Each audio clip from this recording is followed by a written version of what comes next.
Hello and welcome, connoisseurs of fine common cardboard, to today's live stream and to this iteration of Let's Build, where we explore powerful commanders in the Pauper Commander format. And today we have an exciting new card printed in the Lord of the Rings set in Magic. And this is Shadowfax, Lord of the Horses. And I'm really excited as a Lord of the Rings fan, incredibly hyped for this. I think this is a really powerful new commander that has reminiscent similarities to Kaalia of the Vast in Commander and in competitive Commander in cEDH. So here we are. We're live. For those of you who are joining today, thank you so much for coming in. Hope you all are having a great day. Give me a thumbs up in chat if everything is looking good on your end, if you can see what we're doing here. I'm going to move us over here into our view for the deck. And we'll get moving from here. So give me a little thumbs up if everything's looking good, if you can hear me coming through clearly. And I'll just give it a moment for everybody to filter in here while I get my stuff together.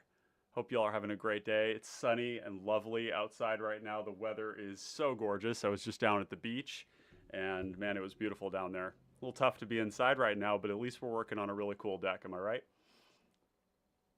Okay. Make sure everything's coming through here clear. There we go.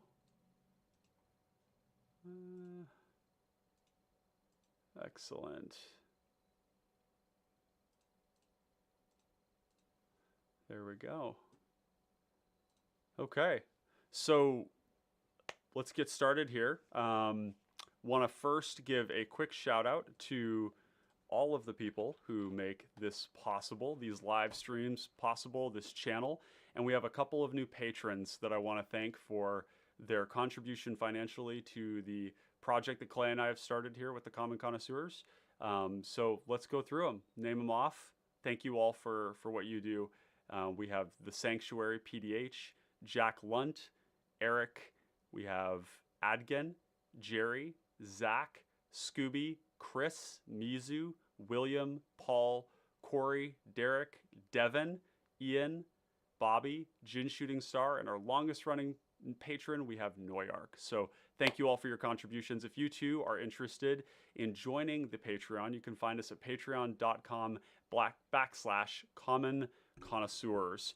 And I'll bring this up on the screen here. For those of you interested, we have 5 different patron levels. We have anything from $2 a month all the way up to $50 a month. We have a great level here at $10 a month, which gets you a ton of value. We've just added one more benefit for those of you interested in supporting what we're doing and getting access to some of these benefits, which is that the patrons actually had access to this list prior. They had this access to this list, I think, yesterday, to be able to give ideas, be able to provide feedback, and see kind of where we were going with the deck. So we're always looking to ways that we can add value to your experience as a patron, and thank you for your contributions. So with that, let's get on with the build. So first and foremost, we're going to talk about the commander. So we'll bring this up here full screen. Shadowfax, Lord of Horses, is a 5-mana 4/4. It's going to give horses you control haste, which I don't think that's going to play a big role. It does mean that Shadowfax theirself does have haste, which is key. It means we can immediately get the value off of this attack trigger.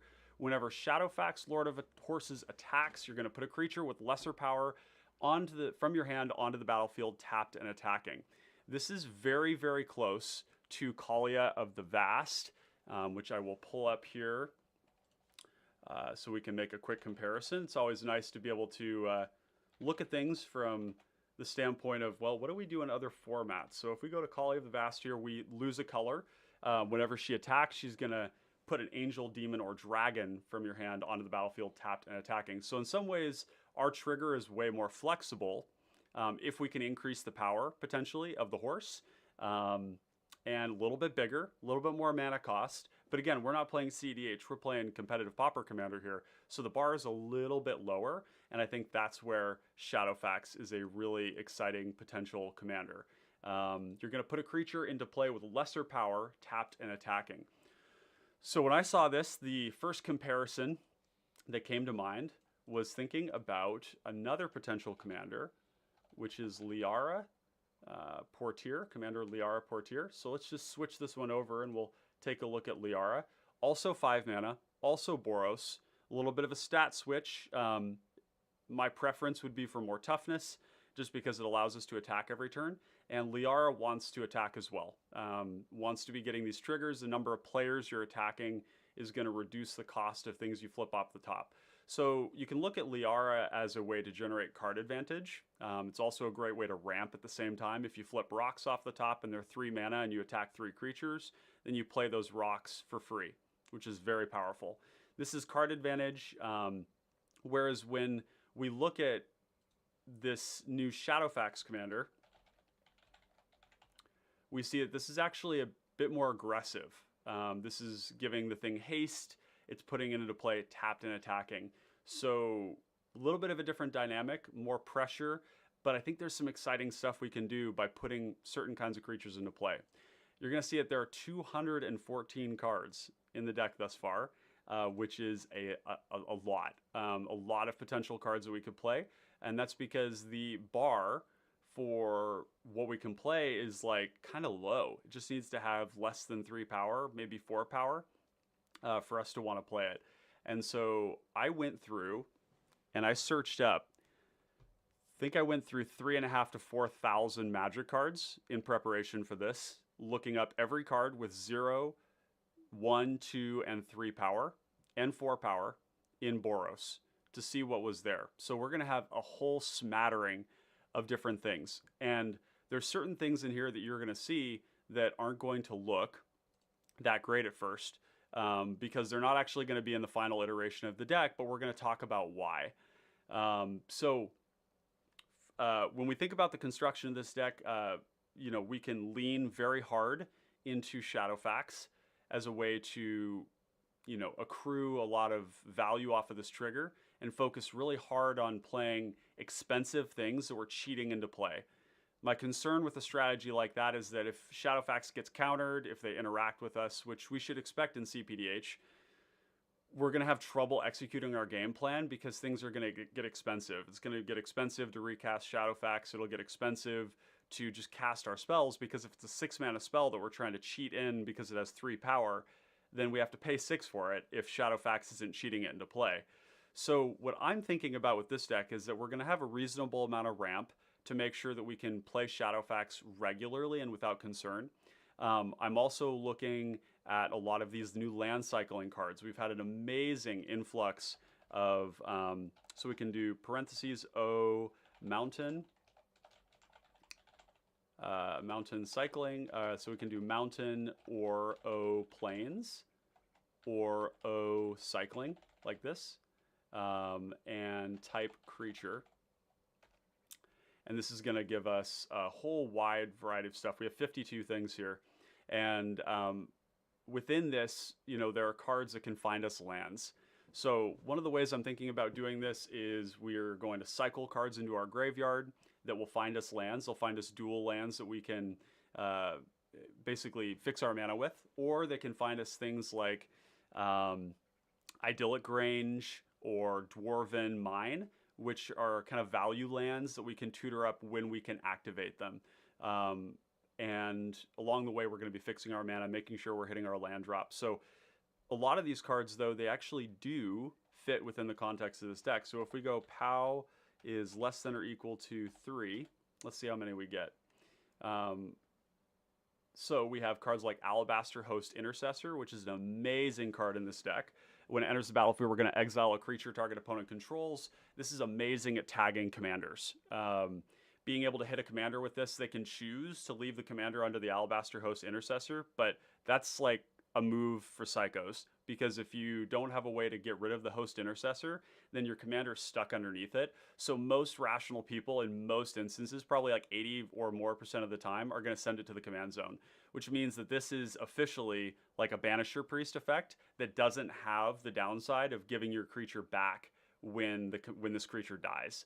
So that means we can potentially even reuse the Host Intercessor with some sort of a flicker effect. It also has plane cycling, which means we can find Idyllic Grange, we can find a plains, we can find the dual lands. And it's also just a 3/4 that's going to come in for free and attacking. So very excited about this card. It's a great fit for it. We have other cards like, let's see if we can find some of these. Cards like Imposing Vantasaur, which are just like a 3/6 Vigilance. It's going to come in tapped on the first time because it does say tapped and attacking. But the thought here is to have some cycling in here so that when we have, you know, cards in hand and we want to get new cards, we can. We can't put in multiple creatures into play at once. So say we have like 3 creatures and we really want to put in 2 of them, we can always take and cycle a card like this to draw a new card. Maybe it's a land, maybe it's a removal spell, protection, something like that. We have cards like Noble Templar that can also do plane cycling while being a 3/6 Vigilance. And there's a bunch of other ones as well when we get up to 4, I believe. When we do 4 or less, we're going to get cards like Crag Smasher Yeti, which is going to come in and back up. We can back up another creature, give it trample. We can back this up and give it trample, or we can back up something else while also mountain cycling. This will also give us an angle into return, graveyard, battlefield. We're going to get the 4 cards like this. We're going to get Late to Dinner. We're going to get, Angelic Renewal could be really good too. We're going to get Late to Dinner. We're going to potentially get Disciple of the Sun. We'll get False Defeat. We'll get Breath of Life. And what's it called? Resurrection. So we could even, Mistmoon Griffin's kind of an interesting one too. Resurrection, there it is. Recommission also plays. And then where's the last one? Is that all of them? Resurrection, Late to Dinner, False Defeat. Where's Breath of Life? There it is, Breath of Life. Yeah, so basically all these cycling cards are going to be cards we can put into the graveyard, get a land, and then get them back later on. So that's another angle I'm thinking with the deck. We're going to be starting from, not fully from scratch. I already loaded the deck with this because I knew it was going to be a challenging build. So yeah. The other thing too, you may have noticed along the way, is we are going to be a Scaretiller deck, which for the Pals meta folks out there, I see you, and I think this is actually a really good home for it, because in Boros we can have difficulty finding ways of maintaining card advantage, or, you know, even having like good sources of ramp that aren't just like a non-creature. And so the cool thing is that I think the way this works, and tell me if you think I'm wrong on this, but I'm pretty sure that because it's coming into play tapped, it's counted as having been tapped. So we're looking for Scaretiller here. Where is it? Is Scaretiller in the deck? Scaretiller. Let's see, where did it go? I'll find Scaretiller here. Oh, there it is. Yeah, under creatures. So with all these lands that we can, you know, cycle away for cards, this is a way to build some card advantage into the, or some, not card advantage, but card filtering into the deck. With the lands, we'll also play things like Evolving Wilds and Terramorphic Expanse. And the great thing is the Scaretiller comes in with haste and attacking, so we immediately can get value out of that. Terramorphic, we're going to do Ash Barrens, which we've already got there. Other lands that we could play too. Let's see.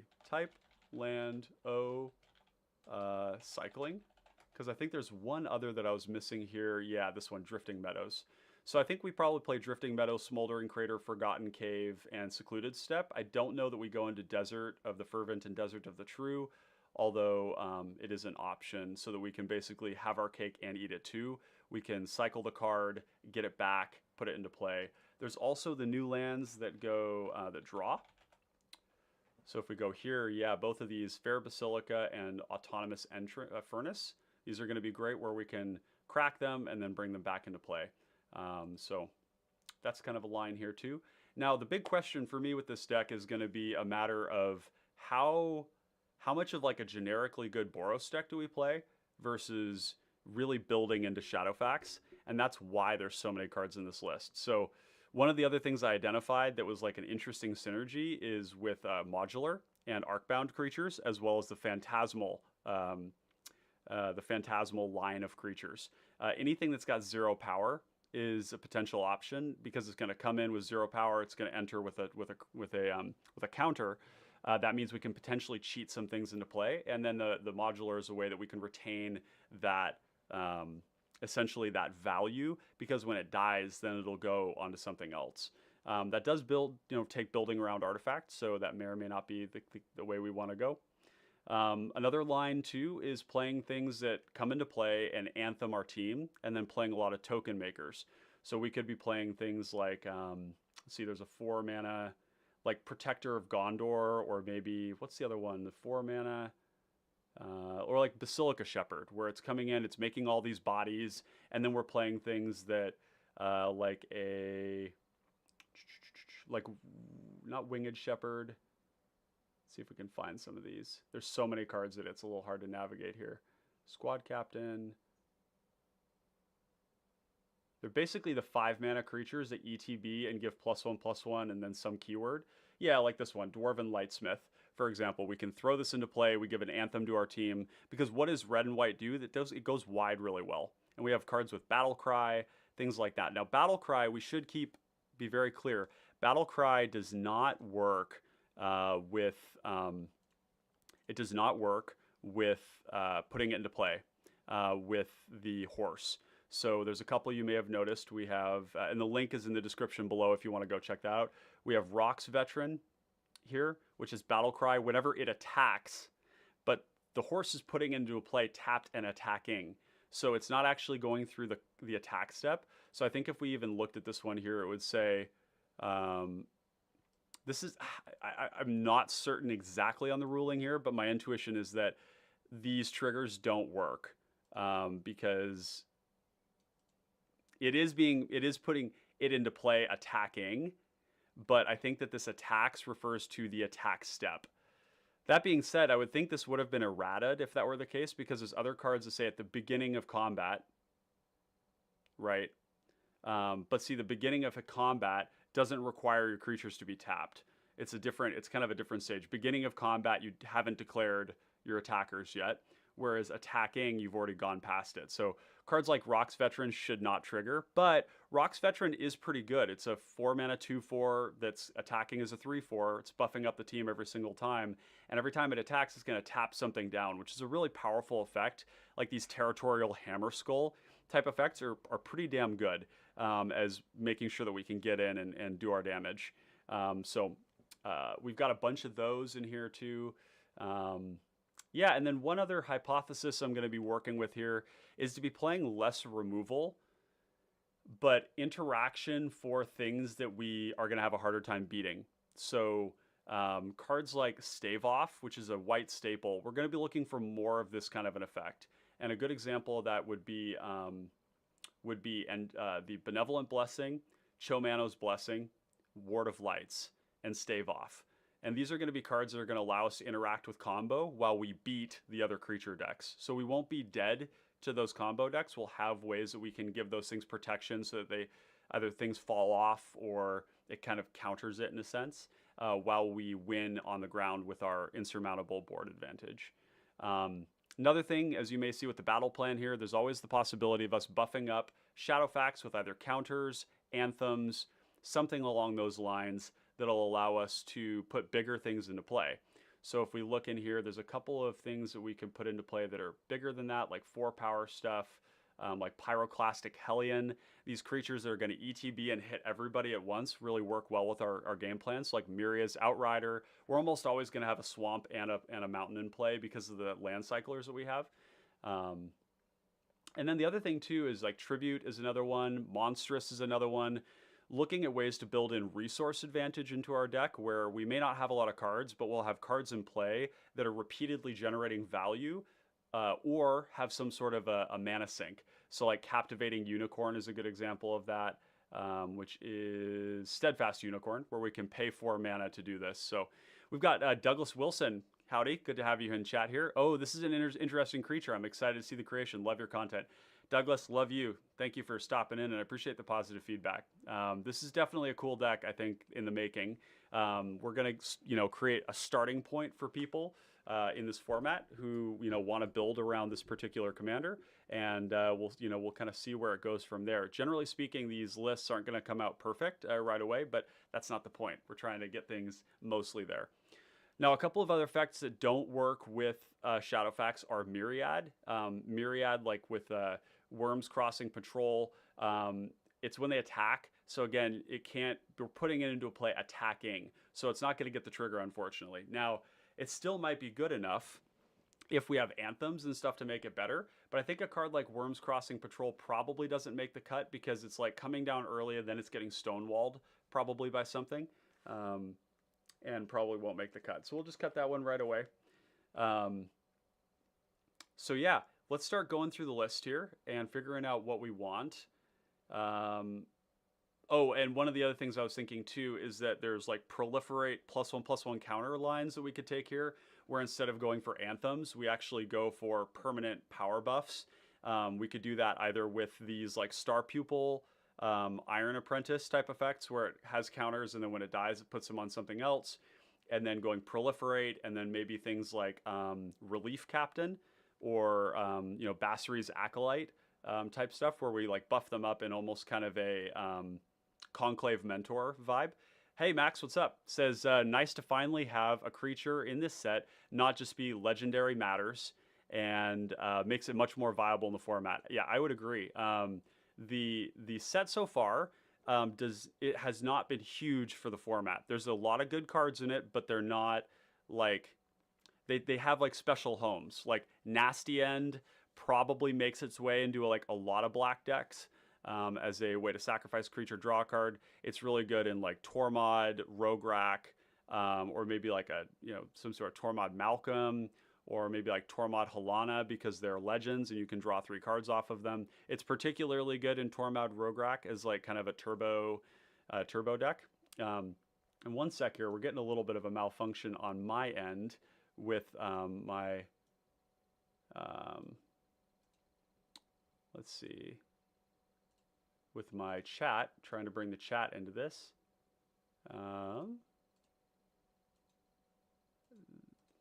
Interesting. It's not bringing it up for some reason, but that's fine.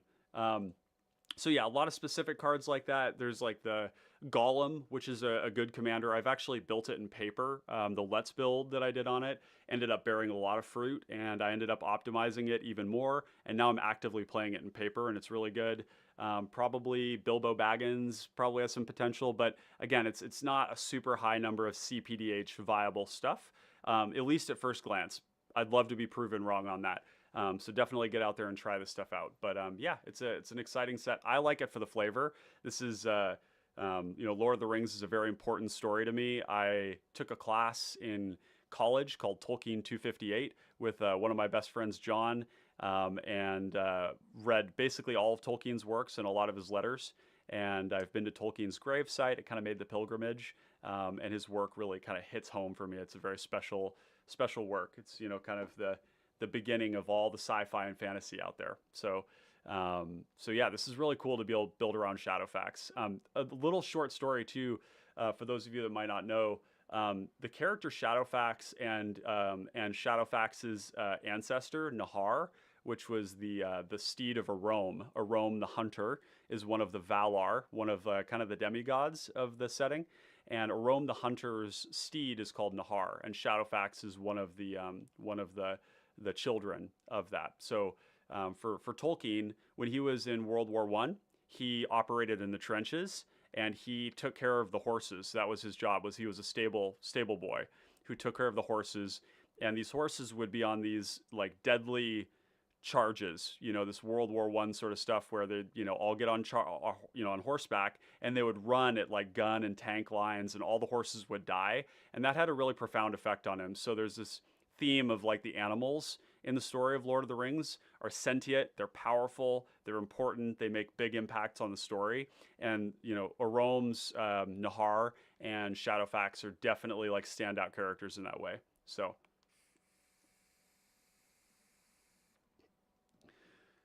and I'll admit, chat, when it comes to this deck build, I'm definitely going to need your help. So if you have any thoughts, I recommend pulling up the list below and following along. If you have any recommendations on things to cut or things to add, I'm definitely going to be leaning on you guys to kind of backpack me through this one, and pick a lane, you know? So let's just start by getting some mana rocks in here. Let's get Arcane Signet. We got Bill. What's up? Good to see you, Bill. Sad that the uncommon Legolas and Gimli aren't partners with for team or option we don't have. I agree. That was a bit of a flavor fail, unfortunately. I think that would have been really, really cool. There may have been other opportunities to do that with like if they'd done partner with a Hobbit, and then they did all the Hobbits could like partner together. You know, the partners, particularly from the Fellowship. Or like Merry and Pippin would have been really cool. Something along those lines, or even to a degree like Frodo and Sam would have been cool too. And it's a shame too that Legolas, we didn't get the cool Legolas. And let me pull that one up here. The rare Legolas here is such a cool commander. I love this kind of thing. You know, 3 mana, 1/4 reach. Every time you cast a spell, it gets bigger. Whenever you cast a spell that targets a creature you don't control, it's gonna feast on something. So this is such a cool commander. It's a shame we don't get access to this. I wish this had been an uncommon, because I would have totally done this for a Let's build. This is a very cool commander. Would have been like push, you know, not in a way that's like obnoxious, but you know, would have been good.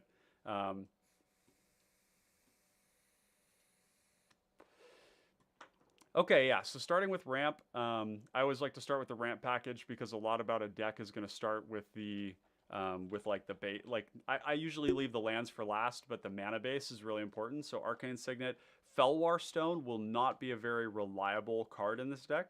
So let's instead do Mind Stone. And we've also got Iron Mirror, and I think having creatures here is important, because these can get buffed up with anthems and with counters. So let's put Ramp here for Gold Mirror and Iron Mirror. I also really like Ornithopter of Paradise here, because it's a flyer. Those are all really good. We could even do something like Hedron Crawler, because Hedron Crawler can get buffed up and become an attacker. I like the idea that these enable us to get to Shadowfax, and then later on they can become like creatures that we attack with. So let's go Hedron Crawler. Let's move this into Ramp. I also forgot to mention Evoke is really good here as well. Let's see. Need to turn down my music a little bit. A little too distracting. There we go. Can't hear myself think. Gotta be able to hear yourself think.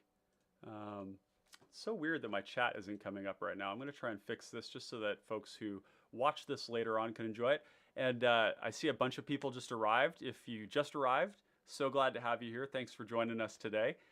You know, I'm sure it's quite beautiful outside, and the fact that you're spending time here with us while we're doing this means a lot to me. So if you're enjoying it, make sure to leave a like. If you have any positive or negative constructive feedback, leave it in the comments below, or you can message me directly at Pauper, or post it in the Common Connoisseurs Discord, which is the link is down below. And yeah, thanks for being here. Let me pop out this chat here, see if I can get this working. I want people to be able to see this later on. It's funny that it's not working. I'm not sure why exactly it's not doing that. Yeah, you know, just the average. Let's see, we do window capture. Maybe pull up YouTube chat again. I don't know. Let's see, where is it now? Oh, there it is. Hey, we found it. We're problem solvers around here, folks, and I'm not perfect at this content creation stuff, that's for damn sure, but we're constantly learning. So there we go. Now we can see all of your lovely comments. We'll scoot this down so that you all can see it, and folks later on can see it. Okay, looks like we had a brief disconnect there. Sorry about that. I'm not sure exactly why that happened, but it is what it is. So we'll go Deathblade Elite. This is a removal spell. Deathblade Elite's a really good card, and if we can buff the power up, then we can repeatedly provoke and kill things. And so, you know, maybe when we attack, we can like provoke something. If we have like a battle cry effect or any sort of anthems, and we can provoke something with while it's big, prevent the damage and kill it. I really like that. So we actually have a couple of those. We have Deathblade Elite. We have where's the 2 mana one? Where is it? Do I already have it under removal? It's called Hunter Sliver. Where's Hunter Sliver? 2/2/2. What am I missing? Is it somewhere else? Mayhem Patrol. Did I not add it? I may not have added it. Oh, there it is. Removal. Cool. So we got Hunter Sliver. And then there's also the 6 or 5 mana one, which is going to be an old bordered card. And I can't remember the name of it. Man, there's so many cards. We're going to have to pull out of this back. Lowland Tracker. First Strike, Provoke. This is going to be so good in the deck. It's a 2/2, so we can flip it into play. And Provoke cards are really strong at being able to pick off creatures in general repeatedly. And we're going to have to rely on that to a degree to keep things under control. Some of the cards that I really like here too, this Faragax Giant is a 6 mana 3/3 with Tribute 2. As it enters, an opponent of your choice may place 2+1/+1 counters on it to stop the 5 damage trigger. But if they don't, if no one wants to make it big, then we deal 5 to everyone. So it's going to come in as a free 5/5, which is pretty cool. So I like this one quite a lot.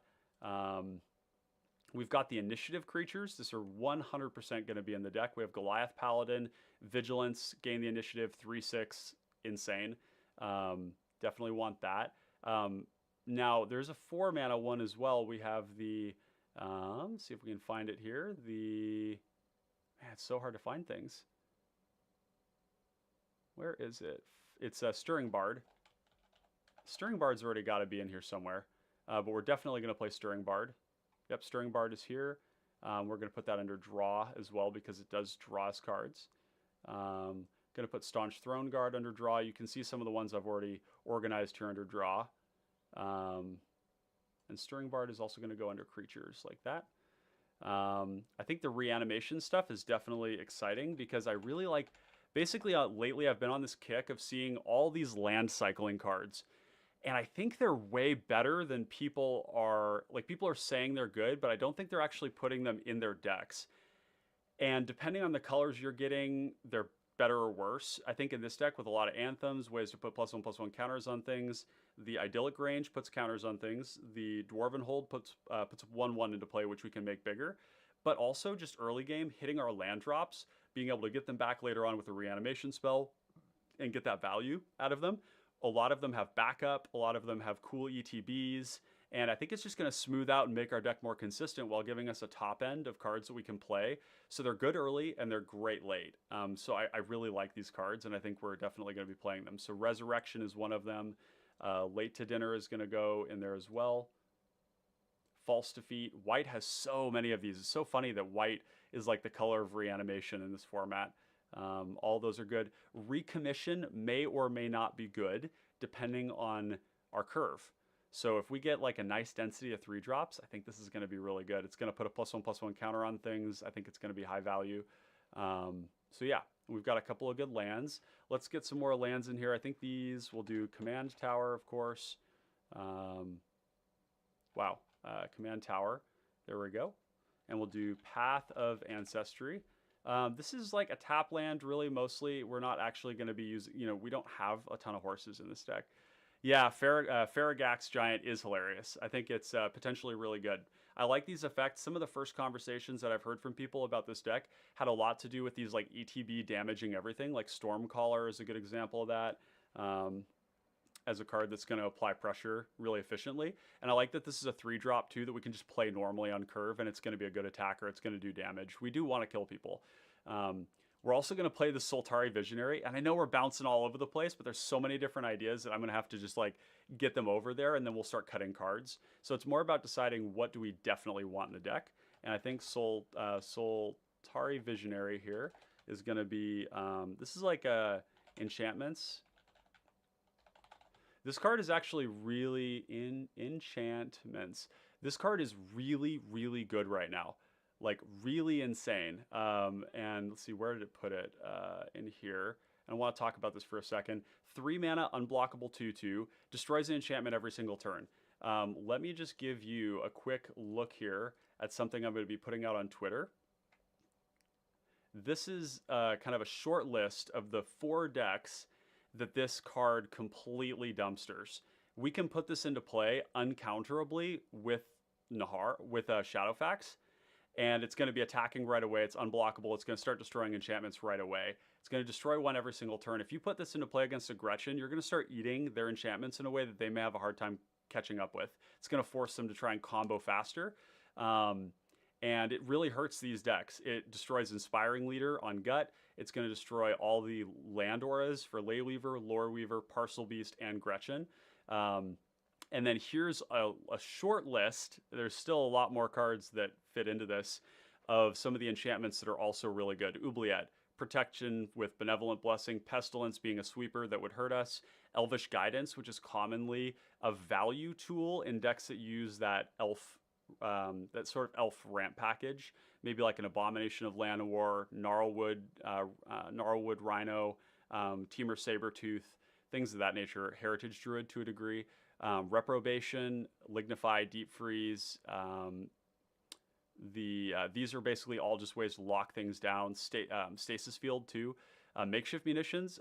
Clay and I were actually talking about this prior to the stream, that Makeshift Munitions was the reason Clay could not combo off in the finals of the cPDH Sanctuary Open, was because this card was in play and I had mana up to stop him from comboing. So it's pretty devastating. Candlekeep Sage is not in the command zone. It's only so you never get it back. And this card goes in Abdel as a way to combo really hard with Abdel. It's a win condition, so being able to tag that's amazing. Impact Tremors deals a ton of damage. We can get rid of that. Alexi's Cloak to blow up something on a TPI or a Murmuring Mystic or anything else that they want to protect. Ophidian Eye on TPI, you can blow this one up. Righteous Aura. Righteous Aura is actually like a big problem for this deck. So if we actually bring this one to the front, you can see what it does. You pay 2 life, prevent sources of damage. Against us, that's actually kind of a big deal. And then Wild Growth for the untappers, Tortex, Ancestral Mask. It does a lot of damage. So definitely a good card that we'll be playing. We've got Max here who says, who needs Unearth anyways? Yeah, well, Unearth is a pretty damn good card. And in the right deck. And I think that it's even better here with the +1/+1 counter. Max says, I do wish Black had more reanimation in common. Me too. I think that they should just print Zombify into the format, and probably a few of them. Zombify would be great in 60 card. It would make Reanimator a more real thing. And it's totally reasonable. We have 5 of these at common in white. We have none of them in black. We just have a 5-mana one, Summon Undead, and then we have Exhume. So it's kind of paltry. Okay, so got a couple of these in here. You can see a lot of these are like draw spells. I think I'm going to cut the Mayhem Patrol here because we actually have a lot of draw. We can take that out. Hanger Scrounger is going to be a double loot when we back up with something, which is pretty cool. We could put things into the graveyard. We could go looting and have like flashback stuff, which is another way to break parity in Boros. Really quick, I'm going to close my blinds so that you guys aren't getting blinded by this sun coming through.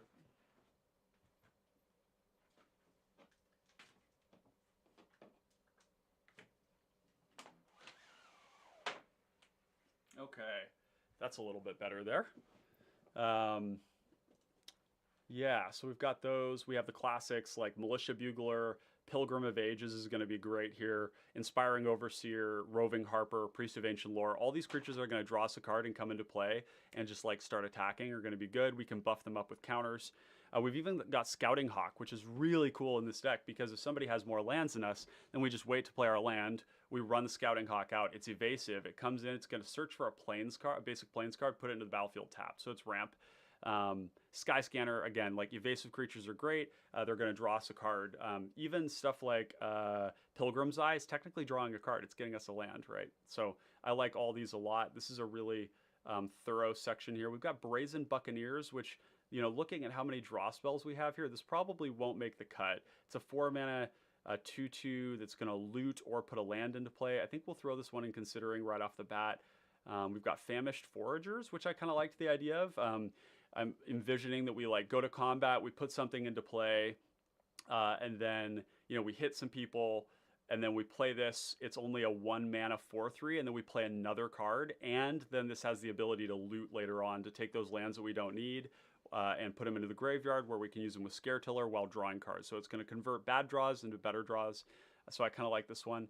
We have Shield Wall Sentinel, which is going to look really weird because we're putting it into play, but it's tapped and attacking, and it can't attack. So what this is going to do, though, is it's going to find a couple of cards that I think are really good in the deck.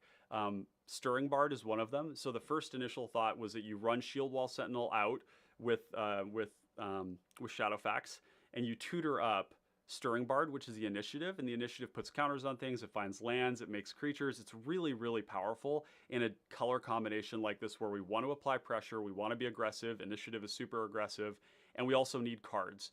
And the initiative can do all of that for us. And we're going to be creature dense, so flipping off Throne of the Dead 3 is going to be insane. So having 3 ways to get the initiative in the deck is going to be strong. We could even play, because we're going to have a lot of weenies, we could play Trailblazer Torch as well. So I think that's going to be good. The other cards that we could find with this too are our anthems. So Warded Battlements is a defender, and it's a permanent attacking creature's anthem. So I think these are all good reasons to be playing the Shield Wall Sentinel, even if it isn't attacking, when it comes in.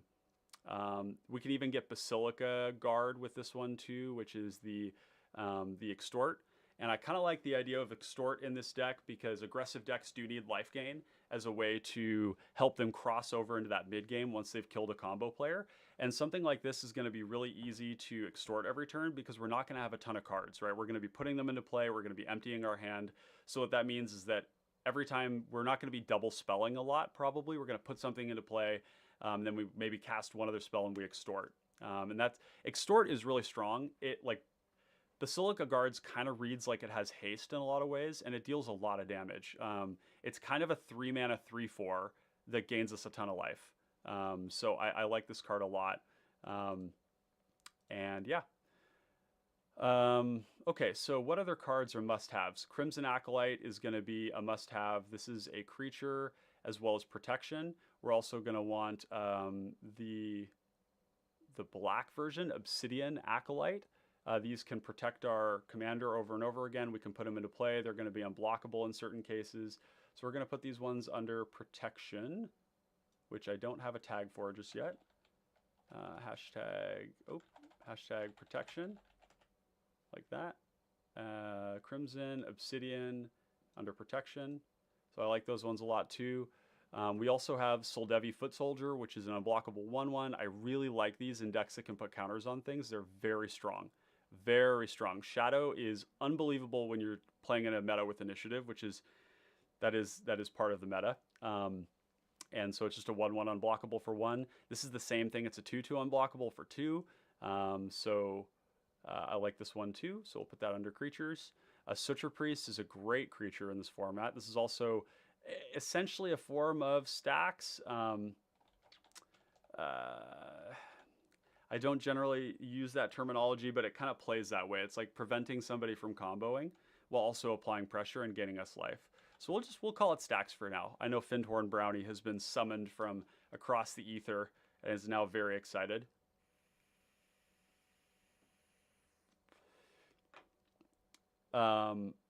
We have Wings of the Guard. I really like this card too. It might at first be weird because we're putting it into play. If we put it into play off of Shadowfax, it's not going to get the melee, but in general, this card attacking as a 2-mana 4/4 flying is really strong. So I like this one. We'll put that one in creatures. Basilica Guards, let's throw that in creatures too. Underworld Ragehound is great. I really like this card as an aggressive, recursive card. This is another form of card advantage where we can, essentially if it dies in combat, we just bring it back and then we basically had another card, right? If you think about it, it's like you can cast another creature or you can pay 4 to get it back. I like that a lot. And there's some looting in here that we could utilize to combo with that. Scophos Reaver is cool. This is just an aggressive 3-drop. It's a 4/3. There's a possibility that we madness it. Maybe we could lean into that potentially as a way to break parity, but I think it's just great as a card that we can we're essentially putting a 4-power creature into play with our commander that normally we wouldn't be able to put into play, and we can just cast it on curve. So seems good. There's also the cards, the Phantoms. So the Phantoms are all 0/0s that come in with +1/+1 counters that we could potentially proliferate. And they're kind of hard to kill. Damage prevented, then we remove counters from them. A little bit low impact. They don't have evasion, so we may or may not do that. Goblin Legionnaire is a card I want to put in here because this card is a stacks piece in a sense. Like we can have it in play and it's just like ready to kill something like a Seal of Fire, but it's on a body, which is great. And we can also like protect our commander with it. I think we can. Let's see. Prevent damage of built target creature or player. Yeah, I like that a lot. This is a good card in Boros. So we've got that. Syndic of Tithes is another extort creature. I really like that. We're going to put that one in there too. We're going to put these under life gain too. Oops, I missed that. Let's see, life gain here. Kind of anal about this kind of stuff, like it to be well organized. Max says, is Hoarding Ogre in the running? I think it is, yeah. Hoarding Ogre is not going to get the attack trigger, unfortunately. It's kind of a bummer that that's the way that works. But Hoarding Ogre is, again, it's like a high value creature that's going to help us ramp in a deck where that could be really useful for redeploying our commander. So I like Hoarding Ogre a lot.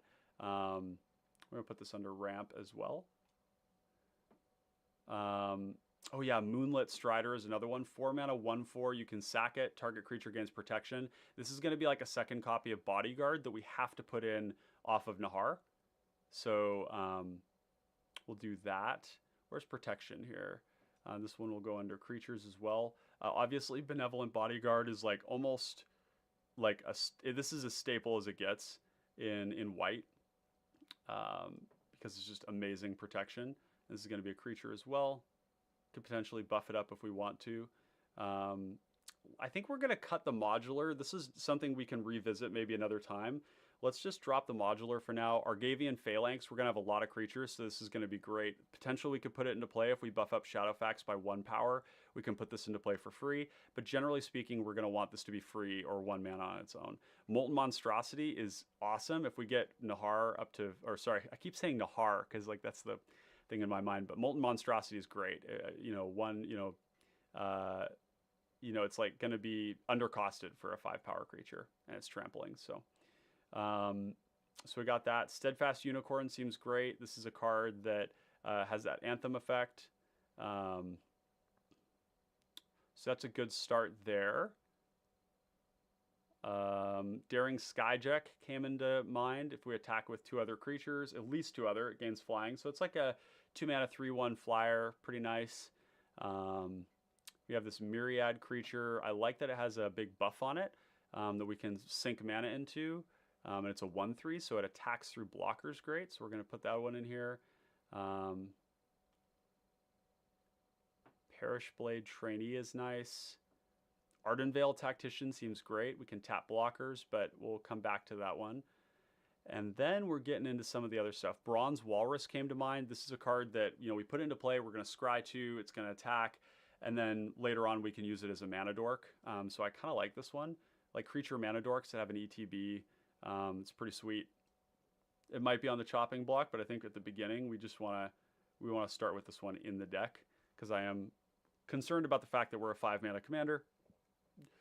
Court Street Denizen is great. 3 mana, whenever a white creature enters the battlefield, we're going to tap things down. This is an amazing way of, if we put this into play, we're going to probably cast this, and then we're going to flip things into play and tap down blockers, a lot of them every turn. So I like this a lot. It's a great way to punch through. Jake, welcome. Glad to have you here. I was excited when I saw Shadowfax, horse synergy for the win. Yeah, unfortunately, there's not a lot of horses, and there's not even a lot of like changelings that we want to play. But it is a thing that you could try to do. There's not very many of them. We have our own creature cheating Winota. It's actually, so it's interesting. People have been comparing it to Winota, and I understand the comparison. It's actually a better comparison to say Kaalia of the Vast, because Kaalia, this isn't card advantage. This is like, it's like putting more bodies into play for free. It's allowing to cheat stuff into play, whereas Winota does the same thing, but a lot more. This is a lot more like Kaalia. We are putting something into play, yeah. Or Ilharg is another one. Max says, same goes for stuff like Gotrag, Thrasher, or Goblin Heel Cutter for evasion. Yeah, both of those are good. They're in the list. We have those too. Yeah, so I'm going to start pulling out the ones that are really premium to me that look really good.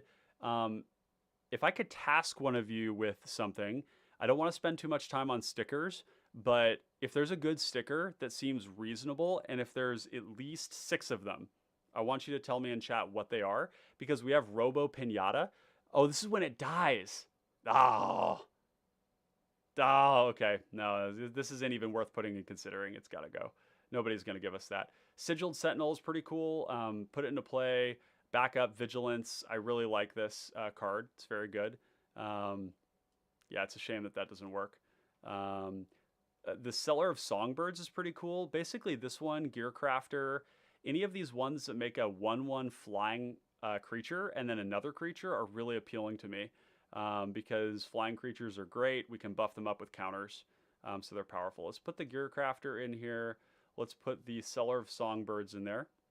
Porcelain Legionnaire is an absolute house. This is a 2-mana 3/1 first strike. It's one of my favorite cards in Pauper. It's a pet card. I was kind of liking Skirk Commando. We can put it into play. If they block it, it dies, probably. But if they don't, then it kills creatures. So maybe not. Max says, was seeing if I could brew Clandestine Chameleon, but it doesn't have quite enough support with Proliferate. Okay. Stormcaller is going to go in. Stony Brook Schoolmaster is another one. I think this does actually work. But again, this does get blocked, which is not great. I don't think that's going to make the cut. Yeah, considering for that one. I think Skirk Commando also in considering. Makeshift Battalion's pretty cool. It's going to come in if at least 2 other creatures are attacking. Whenever. Oh, so we don't get this. Man, I wish we had a judge here to make the distinction, or somebody who understood the rules a little bit better to make the distinction on which kind of language we can benefit from, because it's a little confusing. Shadowfax is saying it puts it in tapped and attacking, so it sounds like it's attacking, but it's whenever it attacks, and the whenever it attacks suggests to me that that's the action of declaring it as an attacker and tapping it. So I don't know that Makeshift Battalion is going to work here, so we're going to throw it in considering. If I'm wrong on that, we can revisit it. Skirk Shaman here is a 3-mana unblockable. This is Intimidate. Can't be blocked by artifact creatures or red creatures, which is good. I really like that kind of effect, especially if we can make it unblockable. Can flip it in for free. This one's sweet. This is also whenever another creature attacks, or when it attacks. Gets +1/+1 for each opponent you're attacking this turn, which could actually be good enough if we just say this isn't to flip into play, this is to play. Certain spells we're going to cast, other ones we're going to try and sling into play off of our commander. So maybe this is good enough. This gets pretty big. If you attack 2 players with this, it becomes a 4/3 menace, but you have to be attacking, if you attack 3, it's a 5/3 menace. It's pretty good. We'll just leave it here for now. Audric could be good if we go into tokens, but it requires building around. I really like Tormod's Crypt Keeper. It does come into play tapped when we attack with it because of Shadowfax, but there's a, on following turns, we'll be able to use this as a 3/2 with Graveyard Hate, so we'll put it in here. This one is going to be Graveyard Hate. We probably won't play any other Graveyard Hate in the deck. This is probably the only one. It's like not our job. I don't think aggressive decks often have space to allocate cards to effects that are niche like that. In a lot of cases, they just don't have it. What's our ramp package looking like? Go back to ramp really quick because we're pretty deep into good creatures. We have 180 creatures currently in our list. Where's the ramp? There it is, ramp. Okay, good. Basri's Acolyte looks really good to me. I really like the idea of putting, counters on a bunch of stuff. It's 4 mana, so it's like reasonable to play that. Blessed Hippogriff is protection, while also being an evasive creature. So I like this one a lot. It's modal in that way.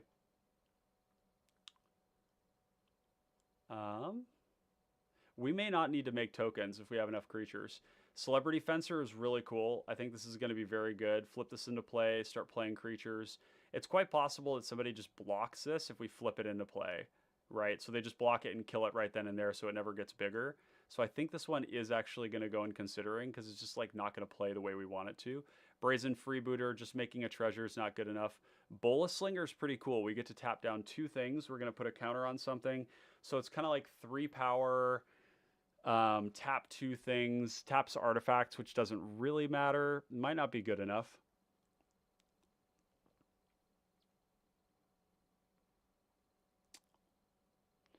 Frontline Devastator is kind of attractive because it has that afflict. Doesn't matter if they block. These 4 mana make 2 2/2s is pretty appealing to me. A lot of them have vigilance as well. So like Gallant Cavalry, Knight of the New Coalition, there's a couple of those that we could do. Guardian of the Guild Pact, 100% in here. cPDH TV, ooh, nice. I saw this card and I was excited to see what can be built with it. Well, first of all, glad to have you here. Thanks for joining us. And for those of you watching right now, if you're interested, cPDH TV is a newly built channel. You know what to do. Go mash that subscribe button. Go check out the content that is yet to come. It is on the way.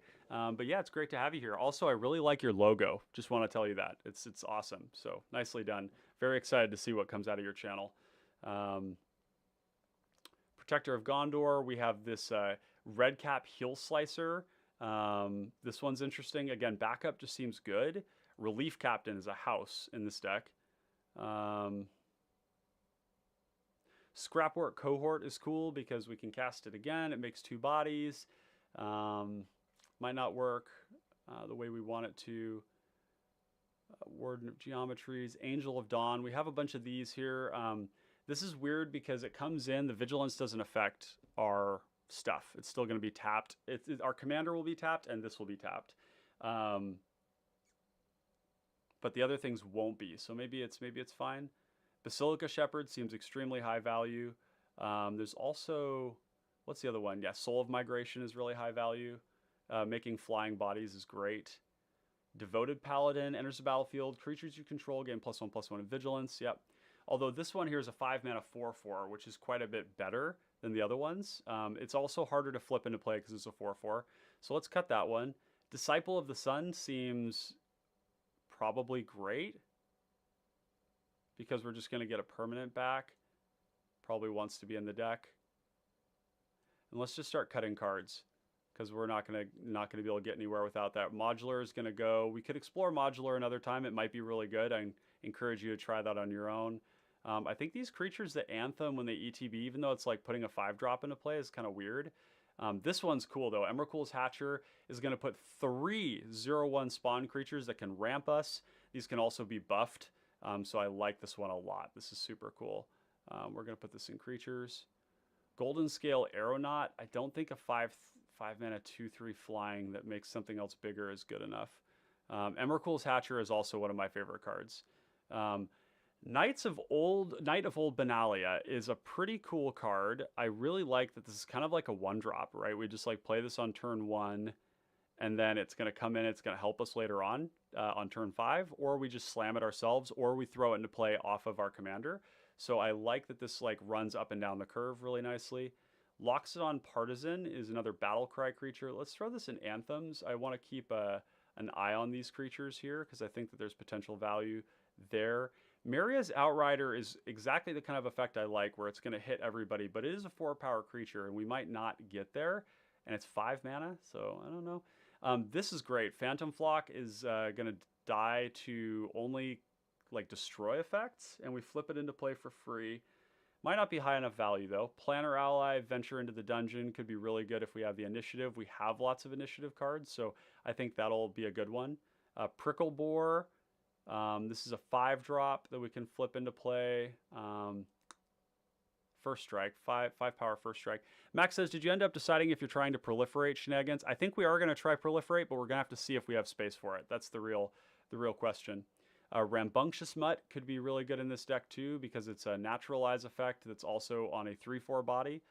Scourge Devil is very appealing to me because it has Unearth, but technically this is like worse than the other versions of this, right? 5 mana 3/3, giving us the buff to the power. Heirs of Stromkirk. Yeah, well, we're gonna come back to that. Max, if I forget that one, I just want to make sure we keep moving with some of these here because we have so many cards to cut. but remind me of that later on. Spectral Gate Guard is a 2/5 we can flip into play. It grants Vigilance. Vigilance is really good, but I don't know that that's going to be good enough. We've got so many cards we can put into play. Squad Captain enters the battlefield with a +1/+1 counter for each creature you control. So this one, I'm presuming we put into play, and it's like a lot bigger than its cost. So like to break even, we have to have one other creature other than our commander. Each other. Oh, we have to have two other creatures to be a 5/5? Yeah, it's not good. Alabaster Host Intercessor is amazing. Amazeballs in this deck. We definitely have it. And we're going to drop that into removal here. As well as, let's see. That's actually a card that I'm just very bullish on in general right now. And this is going to be such a cool card if we pair it with these reanimation effects. So we can cycle it early on and then reanimate it to get it back and kill commanders. It's also coming in uncounterably. So what's cool about Alabaster Host is that we're going to put it into play uncounterably with our commander, and it's going to kill a commander, and there's like not a lot that they can do about it. Hexproof, protection, those are the only things that really work for it, but there's no counter spells that are going to stop it. This one here, Tabaxi Tucaniers, is insane. This card is nuts. We're definitely going to play this, even though the Myriad doesn't work the way we want it to. This is a good one. Wow, this is so much better than some of the other ones. It's a 5-mana 3/3 that makes a 2/2 with Vigilance. That's better than the... Oh, so it's like the 4-mana ones, but a little bit cheaper. And you're paying 1 more mana for 1 more power on the Steed. I think the 4-mana ones are actually a little bit better there. Bogarden Rager, 6-mana 3/4. When it enters the battlefield, target creature is going to get +4/+0 until end of turn. This is really cool with our evasive creatures. We can also play it with Flash if we need to do some blocking shenanigans. This seems like a high-value card. We're putting in 7 power into play with the commander. We'll just leave this one for here, and we're going to start aggressively cutting some of these other ones. Stormfleet Pyromancer is another one that deals damage to everybody. I really like that kind of an effect. Daru Lancer is not going to make the cut. Crag Smasher Yeti, I want these cards in the deck. These cards that give us value when they put them into play, they're good early on for finding lands. This card is great. It's giving evasion to a creature. It is a little bit, it's a 4/2, so we potentially could cut it later on. But I kind of want to try these. Defiant Ogre, probably not good enough. Artifacts are like, there's good artifacts, but the question is, whose problem is it? If I'm a control deck, I'm much more concerned about cards like Cranial Plating, Whispersoul Cloak, Nurok Stealthsuit, Strider Harness. If I'm an aggro deck, not my problem. I'm beating face, right? Like, that's somebody else's job. So Defiant Ogre's not going to make the cut. We have Chartooth Ogre, again, another way to find lands. It buffs itself up. It's 4 power, so we're only going to be able to flip it into play if our commander has a +1/+1 counter on it, but I think that's not going to be hard to do. So let's throw it in for now, and we'll probably pull it if it's not going to be good enough. Furnace Host Charger is another one like that. These are going to be more for like this reanimation stuff, where we're getting like, this 5 power haster, back after it gave us a land. It's pretty appealing to me. They might not make the cut, but God's Hall Guardian's pretty cool. So foretelling this is kind of like discounting its cost over multiple turns. Foretell for 4 is going to be like most of our mana. So I don't think this one's going to make the cut. Doesn't cycle, doesn't draw us a card. We have a Granitic Titan. This one cycles, it has Menace. I like the fact that it cycles and not land cycling. They're both good, but I think drawing a card is really good if we have a way to get it back. So let's throw that in there. Imposing Vantasaur is another cycling card for 1. I really like that. Let's cut the Anthem creature here. Lava Serpent is pretty cool too. These might look weird, but I think in this deck we want to have ways to get more cards that we can get back later on with our plentiful reanimation.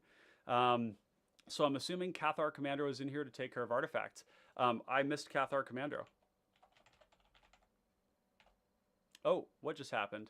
Oh, we don't want to inspect the page. Wait, how do I get out of this? What did I just do, chat?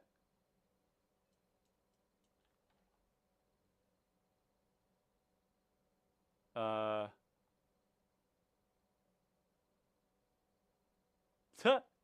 I broke it, chat. What happened? Uh,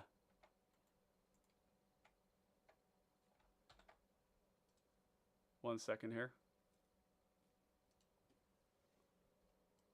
I see. Huh? What did I just do?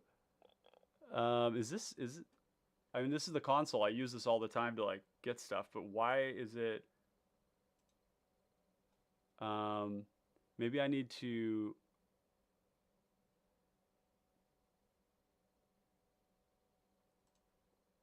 Uh, Sorry, chat. I don't know if anybody knows how to get out of this right now, but this is really weird. It's like occupying my. Okay, there we go. Geez, DevTools. That's from Moxfield. That's why I couldn't access it. Weird. My computer got taken over. We're gonna get rid of the Scourge Devils. Rapacious Dragon is appealing, but I think maybe. Um, Landscaper Kolos is only basic land cycling, and it's a 4-power creature, so we have to turn it on. I don't really like it. Oliphant is really sick. This is a card that I think is going to be really good in the deck, even though we can't put it into play off of our commander. It does find us lands. We've got the Pegasus Guardian to flicker some of our ETBs, but also to protect our shit, which is going to be... Where did it go?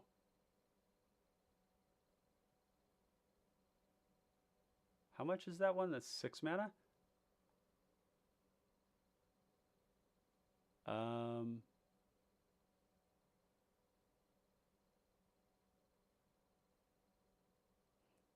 There's a few too many Scaretiller. I just lost it. Where is it? We might have to... I guess I could look up the card. So let's get Cathar Commando in here first. That card is definitely playing in the deck.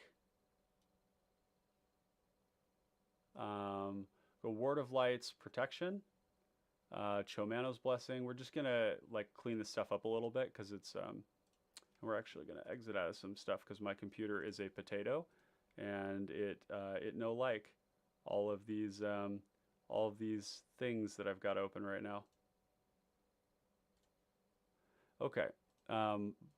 Benevolent Blessing is going to go into protection. Angelic Renewal could go into protection as well here. Blacksmith Skill definitely going to go into protection. Stave Off, protection. We're going to play Angelic Intervention too. This card protects against artifacts as well, so Aether Spellbomb. It also grants us a permanent power, and it's just generally a good one. Apostle's Blessing, same reason. Razorberry is an option. Okay, cool. So we got that. Battle Plan's not going to make the cut. Arcbound Worker into considering. Snubhorn Sentry is cool, but I think that's not going to make the cut. Ambush Paratrooper is exciting to me because we can buff it. God's Willing is good. I think it's going to be like just not good enough for the slots that we have in the deck.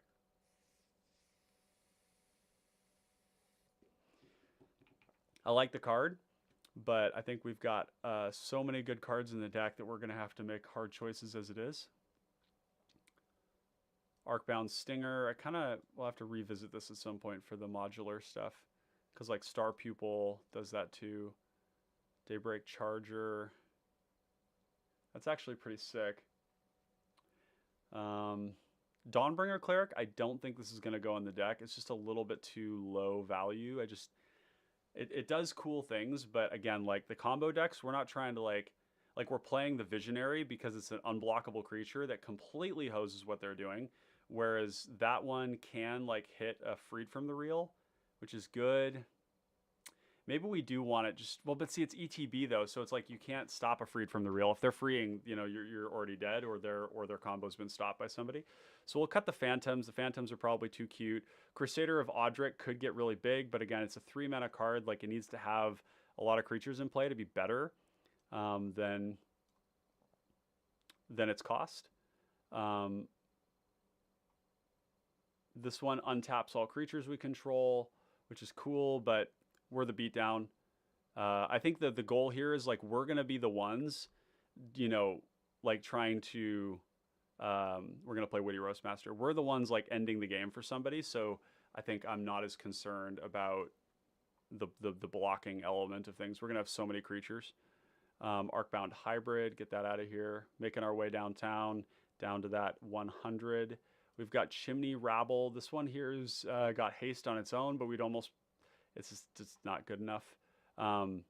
However, we will want a couple of goblins, because I did put in here the Goblin Matron, because it's a source of card advantage. So we'll probably play something like, we might play that one. Something that makes tokens on ETB. Could play Tarfire for removal. Armor Smith gives toughness. We're not as concerned about that. Banalish Knight's just a flash for a strike. We don't really care about that. Brimstone Vandal is a cool card that pings people, but people generally tend to cast spells. Beetleback Chief is exactly the one I had in mind. Yeah. Yep. These are like ramp creatures, which I kind of like the idea of that, actually.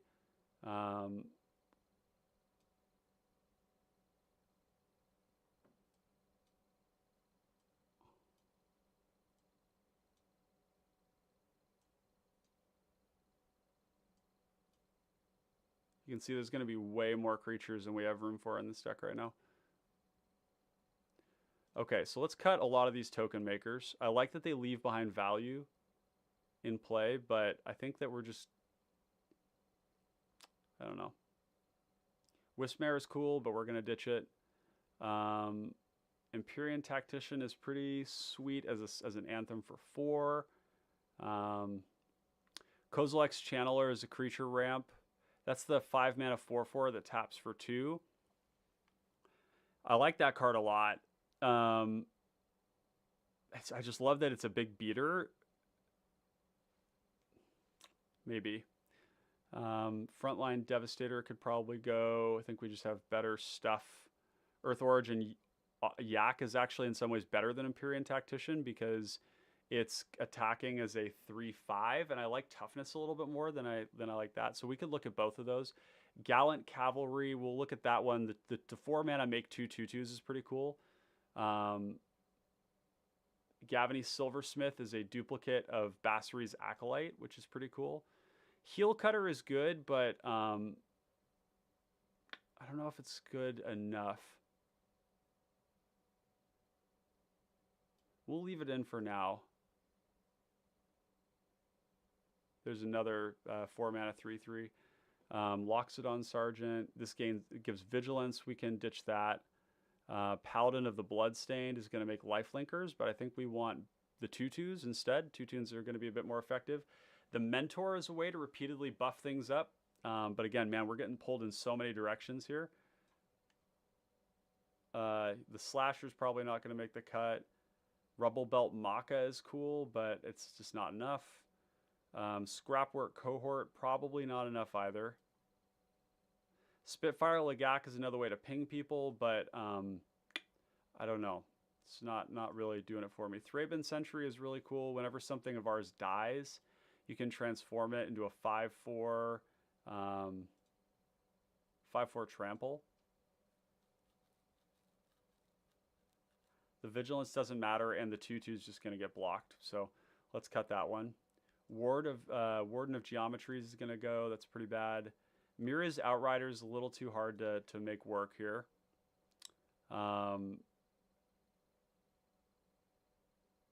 Veteran Dungeoneer is really cool. If we, yeah, what about Venture? Because we have all this like initiative stuff. The only thing is, if we venture and we don't have the initiative, then We have Ranger's Hawk. We have Planner Ally. Planner Ally is good. Delver's Torch is fine. Veteran Dungeoneer. We're going to have to come back to that. I don't think it's going to make the cut. This one just taps things down. I think we have better ways to do that repeatedly. Pyroclastic Hellion being a 4/5 is like we can put it into play. And if we do return a land, we can like maybe do stuff with that land. And it deals 2 to each player. I think it's just a little too much work to make happen. The Razor Golem is going to be... I don't know that does enough. The cool thing about Razor Golem is we can put it into play off of our commander if we don't have a lot of planes, and it's just like a 3/4 vigilance, which is good. And then if we have lots of planes, then it's going to be cheap, but we're a 2-color deck, and these affinity for land type cards tend to be best in a monocolored deck. Like Dross Golem in mono black is great. Winged Shepherd, not good enough. Ivory Giant is a absolute house. Suspend this on turn 1, taps down everything, we go to town. It's a 3/4, we can flip it into play off our commander, very strong. Okay, so now we're starting to get a sense of the best ones, but look at this, 64 creatures. No way we can play all of this. There's no way. Let's get Forsake the Worldly out of here. Shelter is a great card, but I think we're going to cut it. I mean, the draw is really good. Razor Barrier is not going to make the cut. Raking Claws gives double strike, but that's just not important enough. Emerge Unscathed is cool for the unblockable for Shadowfax, but I think Shadowfax is going to have like not that hard of a time with that kind of a thing. I like Volt Charge because it's going to proliferate us, so I think we do want to play that. Your Temple under attack is a way to draw cards and protect the board, which is good. Pursue Glory is not going to make the cut. Gleam of Resistance, not going to make the cut. Fiery Fall, not going to make the cut. And we don't even have lands in here yet. Let's start cutting some of these. We've got a pretty good curve here. Let's go Enduring Bond Warden, get that out of here. Iron Apprentice, get that out. Star Pupil is the same thing as Bond Warden, basically. Ambush Paratrooper is pretty damn cool. I like this card a lot. Azorius Arrestor is cool for the detain. We can put it into play, but I think that one can go. Drill Master is nice. I like these cards that can get us punching early. This one also grants each attacking human. How many humans do we have? 38 humans so far. That might just be good enough. We'll see. Daring Skyjack is good. Daybreak Charger can go. It's similar to Drill Master, actually. It's a little bit better. It's just no first strike. First strike means we can always get that damage through, or they eat a creature. Hobgoblin, this is just a 2-mana 3/1 first strike, so we can cut that. That might be important. Martyr for the Cause is cool. Proliferate's great, but this is like they can always deny us that trigger by not blocking it, so I don't like that. Orcish Hellraiser is not going to be good enough. Perish Blade Trainee, I like that it puts its counters after it dies, and every time it attacks with another creature with greater power, put a +1/+1 counter. This would be something that we would just cast and not flip into play, so it's like usability is maybe less appealing there.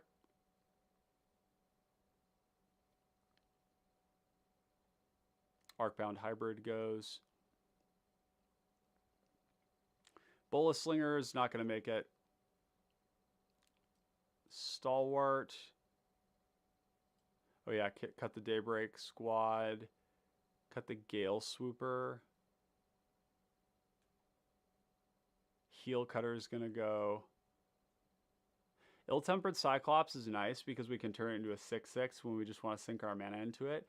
And that's kind of cool because our commander's just putting things into play. And so we just get to like amplify this threat. I think there's other stuff we might want to put in instead, but Phantom Flock's going to come out. Veteran Dungeoneer actually takes some work to make happen, so we're going to cut that one. Rapacious Dragon is sweet. I really like the idea of a 3/3 flyer that gives us some ramp, but I think that's going to have to go as well. Bogart and Rager slaps. This card hits really hard. Whatever's flying is going to get this, or unblockable. So it's pretty gross. We're probably not going to be able to play this, just looking at the number of cards that we need to make fit. I don't think it's going to make the cut. Let's get this white border out of here because it's hurting my eyes.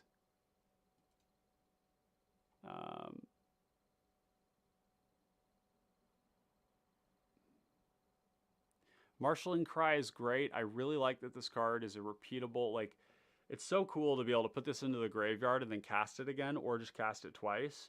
So I kind of want to try this one out. It's also a way that we can buff up our commander prior to combat, so we can put something that's slightly bigger into play. Go for Blood's going to go out. It's a fight spell that cycles, but I think we have other removal that can do that just fine.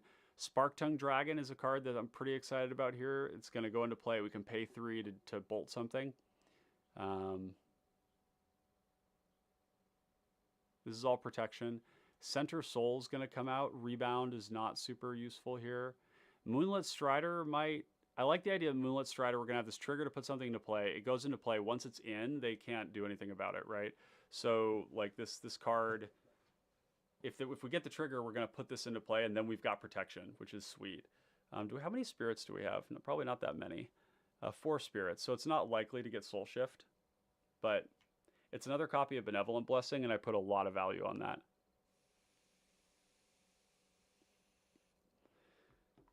I like the idea of leading Angelic Renewal into Shadowfax. God's Willing is going to go, even though we need the filtering. Got to make hard choices. Stampede Rider is kind of cool too. But again, this is like maybe kind of low impact, you know? And it doesn't get at the beginning of each combat. That doesn't work with what we're doing. We can cast this card normally, and then if Nahar is attacking, then it's attacking as a 3/4 trample, but that's just like not good enough. This isn't high impact enough.